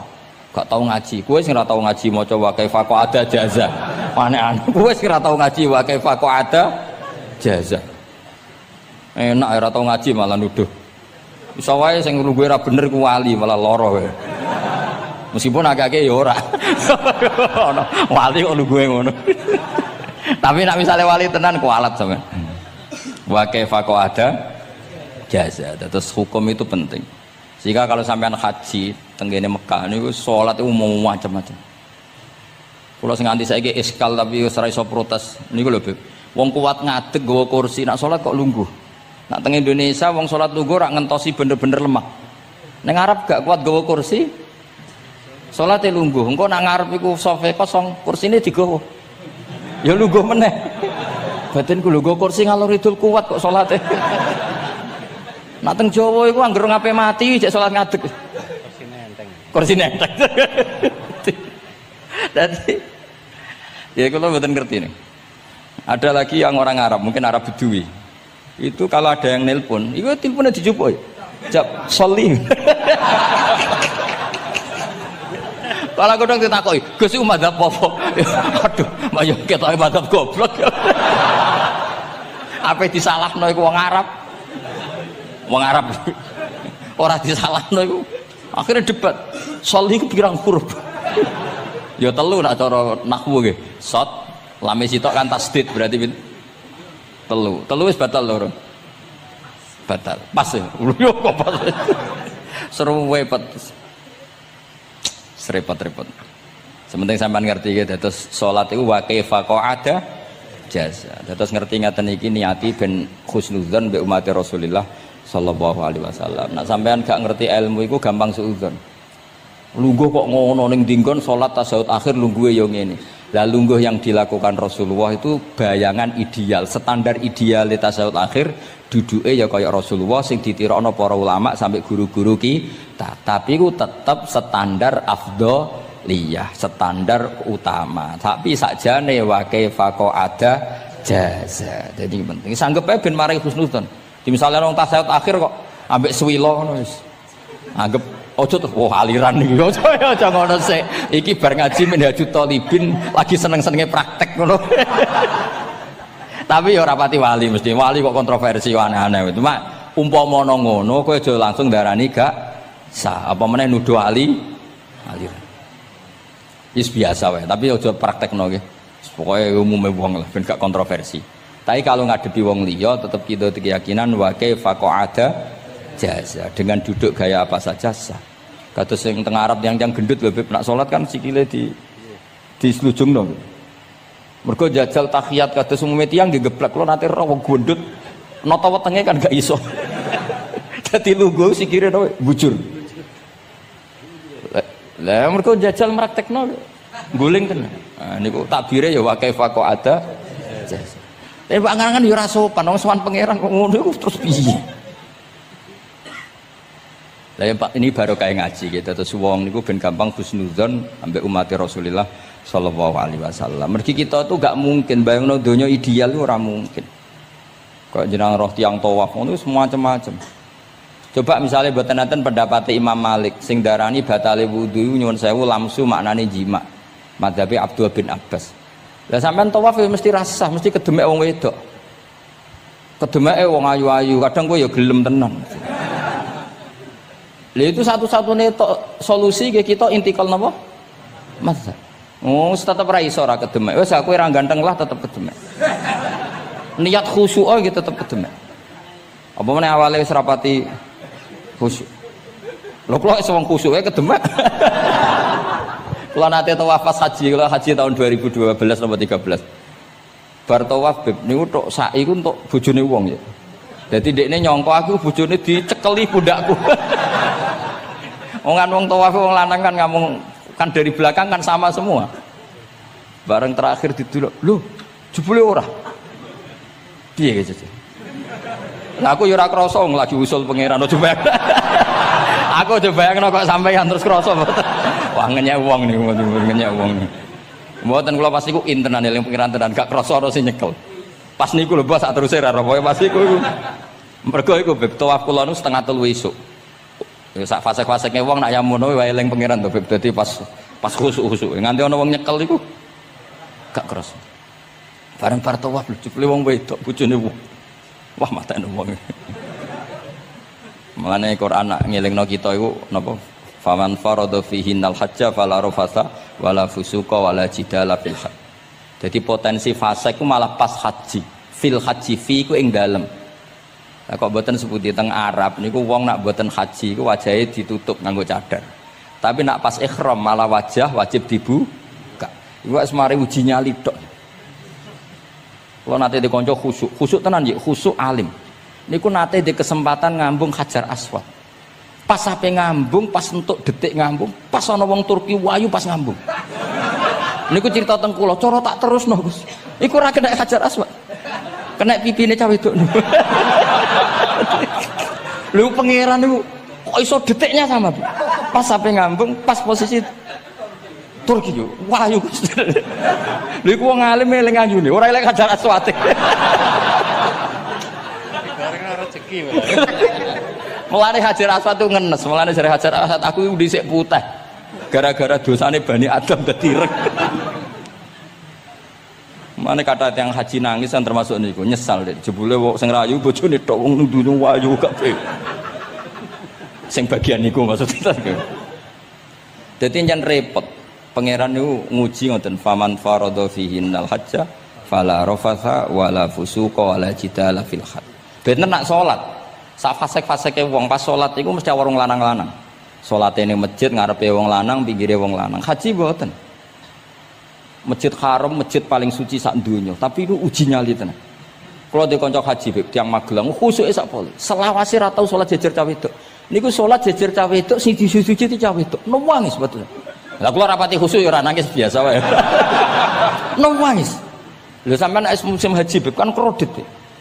Dadi kanan kirine wedok ning ngarepe wedok. Dekne sujud gelem ra gelem kudu ning bokonge cawe wedok. Sing ning cerita-cerita kitab lho, nak haji hujud iku ning bokong. Lha iku tebakan bokonge wong itu. Nangis. Gus kula niku tiyang Magelang, sak urip-urip kula ora tau jejer wong itu. Wong khusyuk. Katoke bakat dadi wali, katoke wong khusyuk. Nangis bar haji. Gus kula napa hajine mboten ditampi kok nate ngalami sujud. Aku piye pengen ngandani wong khusyuk bingung kok ngandani wong khusyuk. Ngongkon istighfar ndekne ra salah wong kepeksa. Ngongkon nikmati wong khusyuk kok tak kon nikmati. Lho cara sing takok sampean. Aku meni gayamu. Jawabnya gampang, cara sing takok sampean jawabnya gampang. Nggih piye? Paling gayamu apa? Iki sing takok wong khusyuk. Yakin sing takok sampean ngono gayamu. Sing takok niku tiyang khusyuk mek nangis tenan nyesel. Memang haji itu unik, makanya Allah ngikatkan fala rafatha wala fusuqa wala jidalu fil hajj ing dalem pas nglakoni. Mencen uji. Jidal kayak ngoten. Ono wae sing mari muring-muring. Wis niat khusyuk, niat sabar bebe. Ono wae sing mari muring-muring. Memang ujian betul. Lho kula nek wis kecelok wong gak gampang muring-muring. Wis terkenal lah nek kula seneng guyon ra gampang muring-muring. Nate badhe niku beb.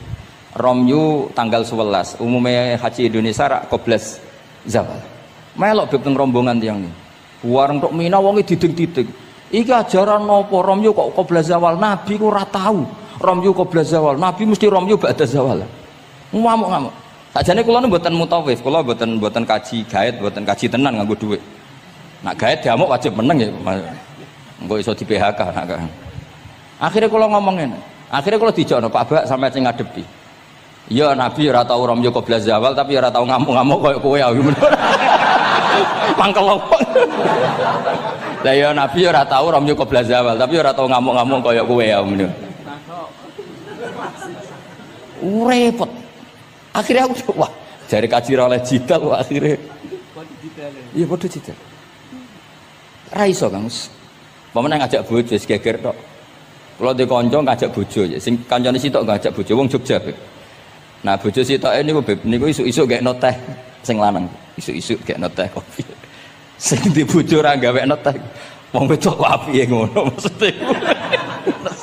Jawabe sing wedok. Lah piye ijolan.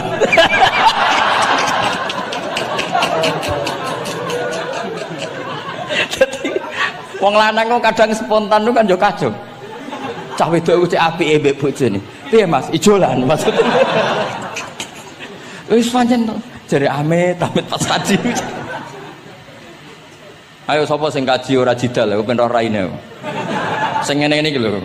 Wong aja ulama aja Habib iku wis gak mlebu kias sing umum-umum lho. Wes angel. Ono catering terlambat, wah ada saja yang bikin apa? Emosi. Wong kula kaji tak rilek-rilek. Tapi yo sono. Ngono pidato ning Mina ono macam-macam. Ribet. Itu fil hajj. Allah memang dari awal memperingatkan potensi maksiat itu justru fil hajj ketika musim haji. Pemene wae perkara dam wis macam-macam.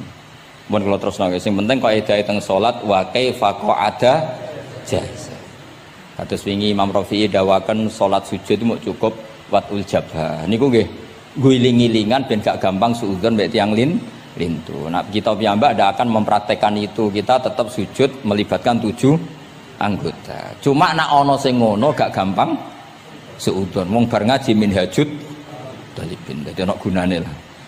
Wa kaifa qa'ada jaza. Jadi duduk dengan gaya apa saja berstatus sah. Ya, duduk dengan gaya apa saja berstatus sah. Tapi saya ulang lagi, tentu kita tidak meraktekkan itu. Kita duduk tasahud awal gederekno para guru, tasahud tsani gederekno para guru. Cuma status hukum wa kaifa qa'ada jaza, dengan duduk gaya apa saja sah. Karena kita tidak pernah tahu. Ana wong duduke mingkrang jebule mbok salahno, mbok takokno jebule udunen kan ya ora roh. Salat kok modele ngono ku model apa? Jebule wonge napa? Udunen. Utawa wonge bar digi panjen sikile ra iso ditekuk, bareng mbok amuk. Salat kok ujug-ujug, bar gipan lho gipan. Kan ndak pernah tahu, makanya ini butuh perangkat hukum. Jadi wong alim butuh itu khazanah hukum supaya agama ini luas. Ad-dinu yusrun wala yusyadahadatina ahadun illa ghalabahu. Yasiru wala tu'assiru, basyiru wala tunaffiru. Mun kula terusno. Wa yusannu lan den sunatno fil awali ing dalam tasawuf awal apa al-iftirasu lugo iftiras. Mun sampean ngerti niku. Fayajlisu ala ka'bi yusrahu wa yansibu yumnahu wa yadau atrafa asabihi lil qiblah. Wa fil akhir at-tawarruku wa kal iftiras lakin yukhriju yusrahu min jihati yamini wa yulsiku warikahu bil ardi. Ini ora usah diterangno nggih karena apa? Ya sudah pokoknya seperti yang sampean praktekkan, itu yang tasawuf awal jenenge napa? Iftiras, yang tasawuf tsani jenenge tawarruk. Ora usah diterangno, malah dimaknani malah bingung sama. Wal asah yaftarisul masbuk wasahi. Nah, meskipun imam itu tasawuf akhir, masbuk tetap bergaya tasawuf awal karena masbuk tidak diakhiri salam karena dia nanti berdiri lagi. Nah, kalau sedikit mau cerita masbuk bahwa agama ini proses. Ya saya ulang lagi, agama ini proses. Dulu para sahabat itu kayak cacilik Kudus, kayak cacilik Indonesia. Jadi dulu para sahabat itu kalau Nabi sudah rakaat ketiga atau rakaat kedua, niku takbir terus sholatnya digebut gitu. Digebut, wis kayak cacilik-cilik kita cilik kan orang imam wis rakaat ketiga kayak takbir ngebut. Nah, engko bar ngebut nganti bar. Jadi imam rakaat ketiga kita tahu-tahu rakaat ketiga mergo nyelip. Engko imame salam ya melok salam. Itu kecerdasan itu tuh pinter. Dulu zaman sahabat ya gitu, agar Nabi rakaat ketiga sahabat datang takbir ngebut sampai rakaatnya sama dengan Nabi, Nabi salam terus ikut. Nah ditakoki Nabi wis pirang rakaat jong? Nggih 4 rakaat. Lah oke karo kok 4 rakaat, nggih ngebut Nabi. Itu dulu gitu. Sampai ada Mu'ad bin Jabal, makanya disebut di antara spesialis fikih itu Mu'ad bin Jabal, ketika beliau karek sama Nabi, beliau ngikuti Nabi, kemudian Nabi setelah salam beliau menambahkan rakaat yang kurang. Terus semenjak itu jadi syariat kalau untuk masbuk ngikuti imam, setelah imam salam menambahkan rakaat yang ditinggalkan. Terus dibakukan sampai sekarang. Dulu enggak seperti itu. Dulu sholat ya kenalan, jenengan dalemnya pundi. Oh, dia pun tengah-tengah sholat. Jejer wong ora kenal, jenengan tiyang pundi mboten nate ngertos kula tiyang mriki. Nggih ngoten riyen. Nggih. Sahabat yang pun terpelajar ora roh nak ngono iku batal salat. Sampai setelah salat Rasulullah sallallahu alaihi wasallam matur, "Inna hadhi salat munajah." Salat iku munajat dong ya. Nak omong-omongan mbek pangerane ora usah mbek Bani Adam. Akhirnya semenjak itu salat ngomong mbek Bani Adam hukume batal. Sebelum itu ya ndak. Nah, makanya agama ini proses, sehingga fiqhud dakwah itu harus dihidupkan. Sekarang enggak orang langsung pakai fiqhul ahkam, akhirnya umat ini melayu. Harusnya yang dimulai fiqhud dakwah. Jadi dulu Nabi berkali-kali kecewa be umat itu, tapi Nabi ngempet karena prosesnya fiqhud dakwah. Lho nate wonten tiyang niku nyuwun sewu, ijek di penggawean maling. Sowan Nabi di wis masyhur. Nabi mau ngangkat dia cong kowe salat. Ada sahabat yang nyuwun sewu rontok usul ning Nabi. Ya Rasulullah, dia punya penyakit sering maling. Kenapa ndak kamu larang supaya tidak maling? Nabi jawab ngeten. Sayanhahu ma yaqul. Nah dekne kok salate wis bener ditampa pangeran kok mari-mari di. Itu termasuk yang diperkuat oleh ceritanya Habib Zain bin Semit dalam kitab Al-Manhajus Sawi. Ada orang preman agak suka malak orang gitu. Tapi nak sholat tenan, tapi ya malak. Jadi contohnya ya kayak ora usah takok. Ya fase ku macam-macam, preman ono ngegeng delok wedok ono delok dangdutan terus ono macam-macam. Tapi nak sholat khusyuk. Ada seorang wali yang mangkel itu gunanya apa kowe salat wong ijek fasik. Jawab orang tadi, saya masih hafal kalimatnya yang diceritakan Habib Zain. Ada'u lisulhi maudian. Saya tetap ingin ada alasan saya berdamai dengan Allah. Jadi aku nak pas maksiat itu kan hubungan saya dengan Allah kurang baik. Maka saya tetap akan menjaga 1-2 perilaku saya yang saya menjaga perdamaian dengan Allah. Istilahnya dalam bahasa Arab ada'u lisulhi maudian. Saya tetap punya sisi musolahah berdamai dengan Allah. Sehingga suatu saat mungkin Allah sang pas ridho, sholatnya dia makbulah, kemudian dia jadi wali. Makanya kita ini nggak pernah tahu Allah ridho pas kita apa, juga nggak pernah tahu Allah benci pas kita apa. Sehingga raiso sampean muni apa gunane kaji nek ijek kelakuane ngono, apa gunane ngaji Minhajul Thalibin ora usah ngono. Saya pas sampean ngaji, pas ra paham, terus ridho mek kodok kodar. Wah diridani pangeran, wong kondang tenan, wong ra paham kok ridho mek kodok kodar. Sing paham ujub, wong goblok kabeh sing pinter aku tok. Waduh, nyoro lek kula nang ngono. Jadi kita tidak pernah tahu Allah itu meletakkan ridhonya di mana, meletakkan sukhtunya di mana. Wonten orang Hawariyin dalam cerita Ihya. Orang Hawariyin itu orang-orang hebat, wali-walinya Allah, pengikut Nabi Isa. Ono preman liwat. Si preman ini spontan melihat orang-orang soleh itu tertarik, langsung ikut gabung. Saya ulang lagi, langsung ikut. Si wali di antara Hawariyin ini ada yang risih. Aku terkenal wali kok jejer preman, risih dia. Maka si wali tadi mempercepat jalannya karena risih jejer nama preman. Sing preman dari awal memperlambat jalannya karena dia bilang misli saya seperti saya nggak layak berjejer dengan orang soleh. Intinya si preman menjaga kesopanan, si wali memelihara keangkuhan. Jadi si preman dari awal dia sudah merendahkan jalannya karena nggak ingin sejajar. Si walinya tambah banter karena ingin nggak jejer. Allah saat itu juga menfirmankan ke Nabi Isa karena masih zaman nubuah, Isa liyas ta'nifa al amala. 2 orang ini memulai amal dari nol. Wali ini tak hapus semua amalnya, preman ini tak hapus semua dosanya. Semuanya 0-0. Yang satu untuk barokahnya adab, yang satu untuk afatnya ujub. Jadi mulane dadi kiai koyo kula ya repot, nek ketemu fase kok repot. Ape kancanan kok diamuk sampean rontok garis keras ngene iki. Gus kok kancanan wong fasik. Ape ra kancanan kok nang ujub. Mulane kula ora jelas ya perkara niku ngoten tak dudono. Kenapa Gus Bak sikape ra jelas? Ya bawaane wong alim ora jelas, bocah kok kandhane angel. Dadi bawaane wong alim ora jelas. Tapi ora jelas ya wow, karena ape kancanan wong fasik engko kancanan wong fasik kok dadi syariat ya ndak mungkin. Sok suci ya ora. Nah, makanya didawakan Allah laisa laka minal amri syai'un au yatuba alaihim au yatu. Jadi wong fasik kok potensine di sepuro pangeran, tapi ya potensi disiksa pangeran. Nah, delok potensi di sepuro kita oleh ngancani, nah delok potensi disiksa kita ora oleh. Masalahnya kita ndak tahu. Nggih, masalahnya kita ndak tahu. Delok tengene cerita-cerita wali. Wong sowan Sunan Bonang iku nggawa gula salam templek ra mesti dadi wali. Kalijogo sing kenale lewat begal dadi wali. Kalijogo kenal Sunan Bonang pertama iku mergo napa? Begal. Kenalane wae lewat begal. Tapi malah dadi wali. Suraka kenal Nabi ku perkara ape bacok. Mergo dekne ku ana sayembara sing iso nyekel Muhammad, ya tentu dijangkar wong sing ngomong wong kafir, sing iso nyekel Muhammad. Mulane dadi kiai ku bingung. Nak nyeritakno tarikh kok nyebut Rasulullah kan gak mungkin wong kafir kok kiai sayembara sing nyekel Rasulullah sallallahu alaihi wasallam dikei hadiah. Ya mosok wong kafir kok sayembarane muni apa?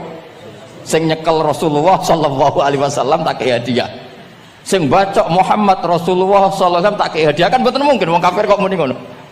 Sing kiai sing bingung sing nyeritakno kiai apa muni? Sing nyekel Muhammad tak kei dhuwit.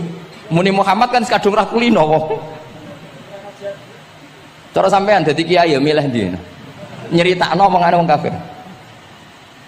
Milih.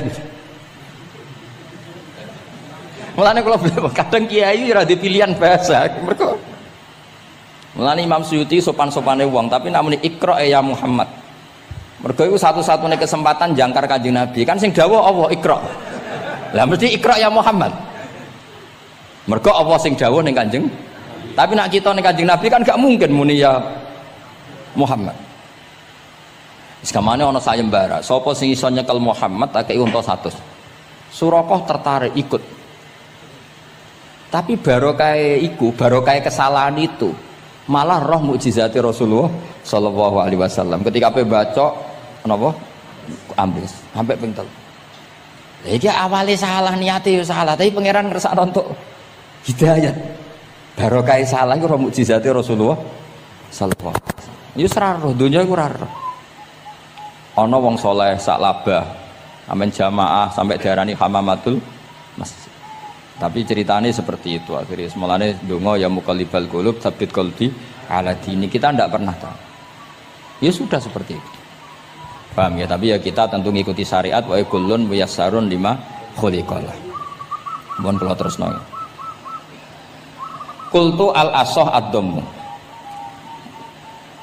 Terus sing donga sing diwaca teng tasyahud nggih kula waca bismillahirrahmanirrahim.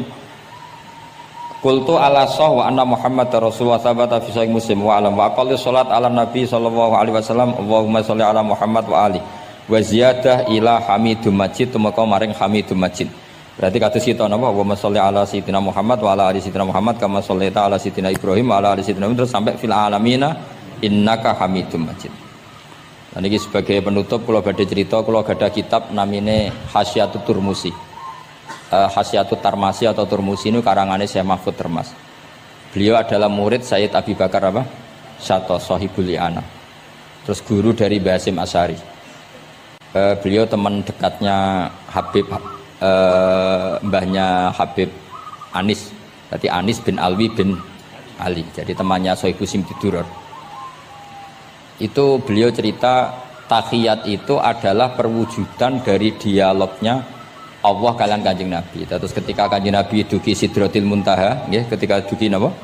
Sidratil Muntaha, Nabi maos napa? At-tahiyatul mubarakatus sholawatut thayyibatu lillah. Mun Nabi mandek terus dijawab kalian Allah, Assalamu alayka ayyuhan nabiyyu wa rahmatullahi wa barakatuh. Allah mandek. Terus Kanjeng Nabi niku mboten kepengin saking senenge teng umate bahwa kebahagiaan itu hanya untuk beliau. Saking sayangnya teng umate. Terus ditambahi assalamu alaina wa ala ibadillahi sholihin. Jadi niku barokah syafaat Rasulullah sallallahu alaihi wasallam. Jadi sakjane saking Allah namung assalamu alaika ayuhan nabi, hanya untuk Kanjeng Nabi. Tapi Kanjeng Nabi carane nego.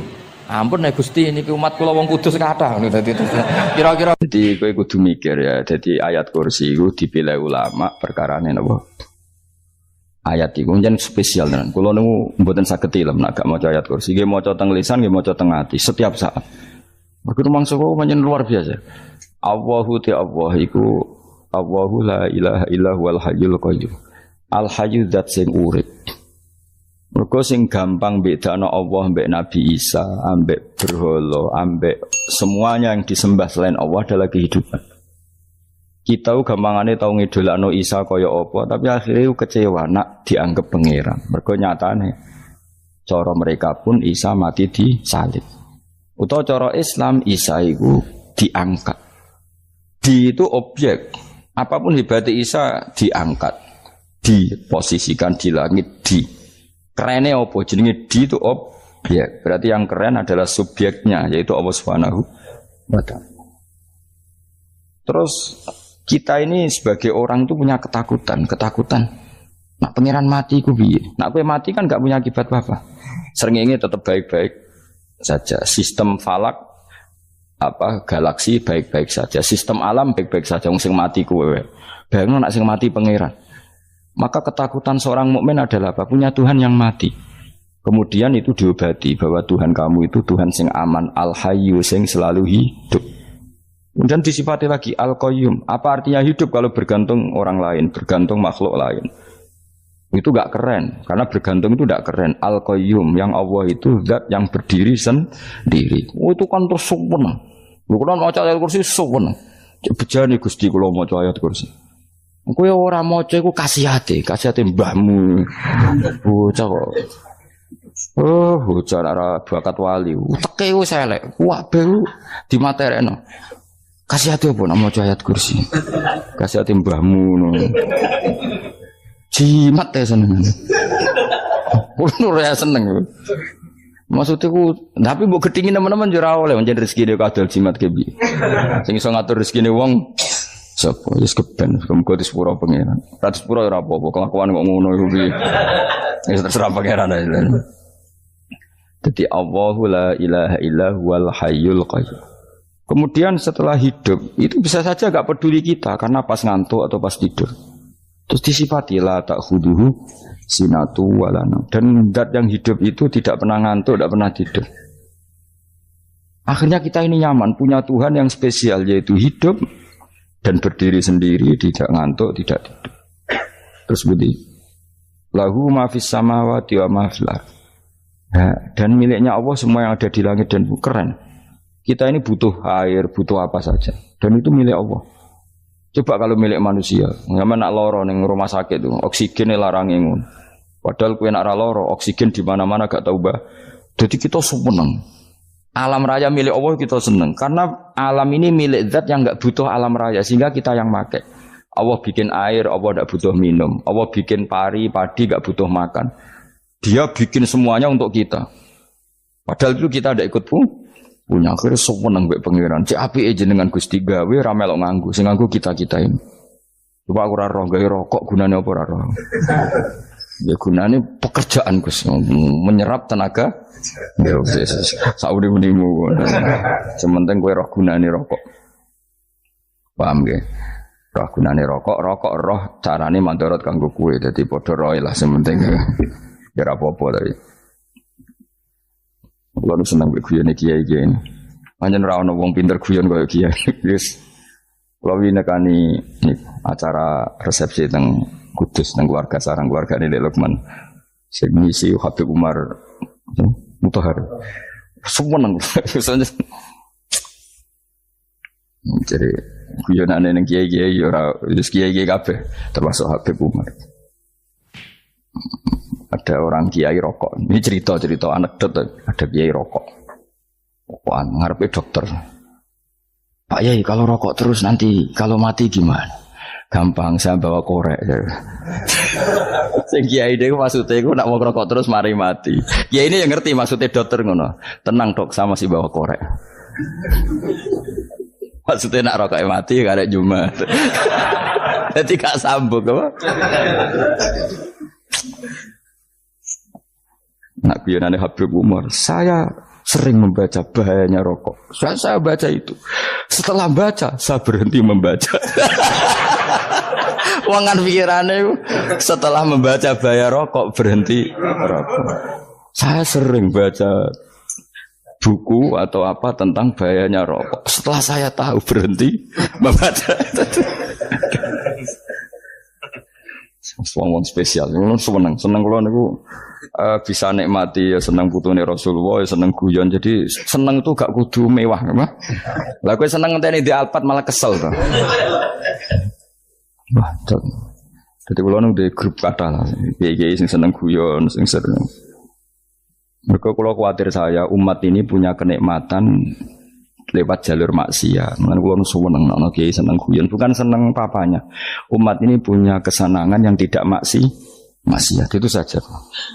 Ya tentu ada kiai-kiai yang milihnya ada guyon supaya orang enggak uraan, ya bagus. Wah penting ikhlas. Wis syaratnya kabeh iku penting ikhlas, sudah ikhlas.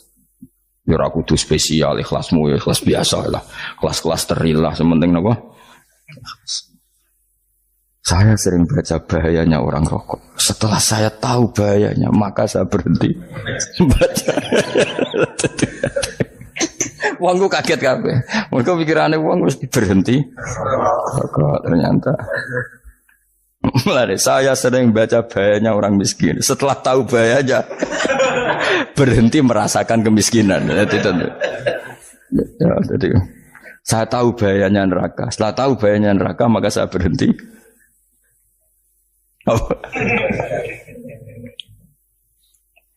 Ya, jadi terus disebutno lahu ma fis samawati wa ma fil ardi. Terus kita nyaman. Kayak apa kalau alam raya ini milik Cina, milik Singkek, milik non Muslim atau milik wong Islam sekalipun. Mesti apa-apa tuku. Repot. Tapi berhubung alam raya ini milik Allah, kita nyaman. Mergo wa izzat sing super lomo, super dermawan, super semuanya. Akhirnya nyaman. Gamane iso turu. Kan kula nang rumah ayat kursi ora iso turu, pe turu. Kan ya maca lesane nggih ati kula maca. Lahu ma fis samawati wa ma. Terus manggal ladzi yashfa'u indahu ila bi'izni. Ketika Allah itu segalanya, tentu yang punya otoritas syafaat, punya otoritas apa saja nunggu izinnya Allah Subhanahu wa taala. Ayat yang spesial. Kemudian kiai-kiai punya cara supaya umat itu hafal. Dibikinlah metode tahlil, mau coba bareng-bareng. Tapi kemudian ya sudah itu nasibnya terus kurang baik. Nasibnya kurang baik. Hanya ada yang bid'ahkan, ada yang setengah-setengah. Afirno, sing maca ya padha dene, ra paham, mbek ngantuk, bantuk berkat mulai sudah akhirnya terus. Lah sampean bela di sembelo sing bener wis takok provokator kowe. Sing jelas latih maca iku terus. Dadi Allah pirsa nak macamu ora golek berkat. Tapi nak mau tahu tahlil hati. Eling apa tahu hati? Benda apa? Eling pangeran kok ngenteni wae. Apa iku tunggale. Tahu muni alhamdulillah nate apa nak bermangan. Muni alhamdulillah kok ngenteni bermangan bocah kok ora karu-karuan. Wong ora bakat wali kok teke wis elek. Jape ku keliru terus. Masih wong khusuk lah, ora bakat wali, khusuk tok tapi ruwet, uripe ku ruwet. Lahu ma fis samawati wa ma fil ardi man dalladhi yash'indahu ila ya'lamu ma baina aydihim wa ma khalfahum. Dan Allah tahu apa yang di depan kita, di belakang kita. Terus kita lagi-lagi nyaman. Kayak apa misalnya kita yang lemah ini tidak dalam pengawasan Tuhan. Jika mana kalau misalnya dia anak cilik, anak itu tidak nyaman kalau ketika main tidak didelok orang tuanya karena dia tahu ada hal-hal yang dia tidak bisa menggapai dan butuh setiap saat pada orang tuanya untuk membantu menggapai itu. Jadi anak masih senang dolanan, sukanya diperhatikan tetap. Nah kita ini senang sekali main yang dunia ini pengiran diperhatikan Allah Taala karena Allah selalu tahu kita. Jadi terus nyaman. Jadi semua ayat itu menjadikan kita nyaman. Mane kanjeng Nabi ora sare sedurunge maca ayat kursi, ora sare sedurunge maca surat Musabbihat. Dan saya dalam banyak hal niru itu. Nabi urung sare nek ora maca surat Hasyr. Nah aku ijazah iku kowe ora mungkin surat Hasyr ning juz pira wae kira roh kok dijazahno.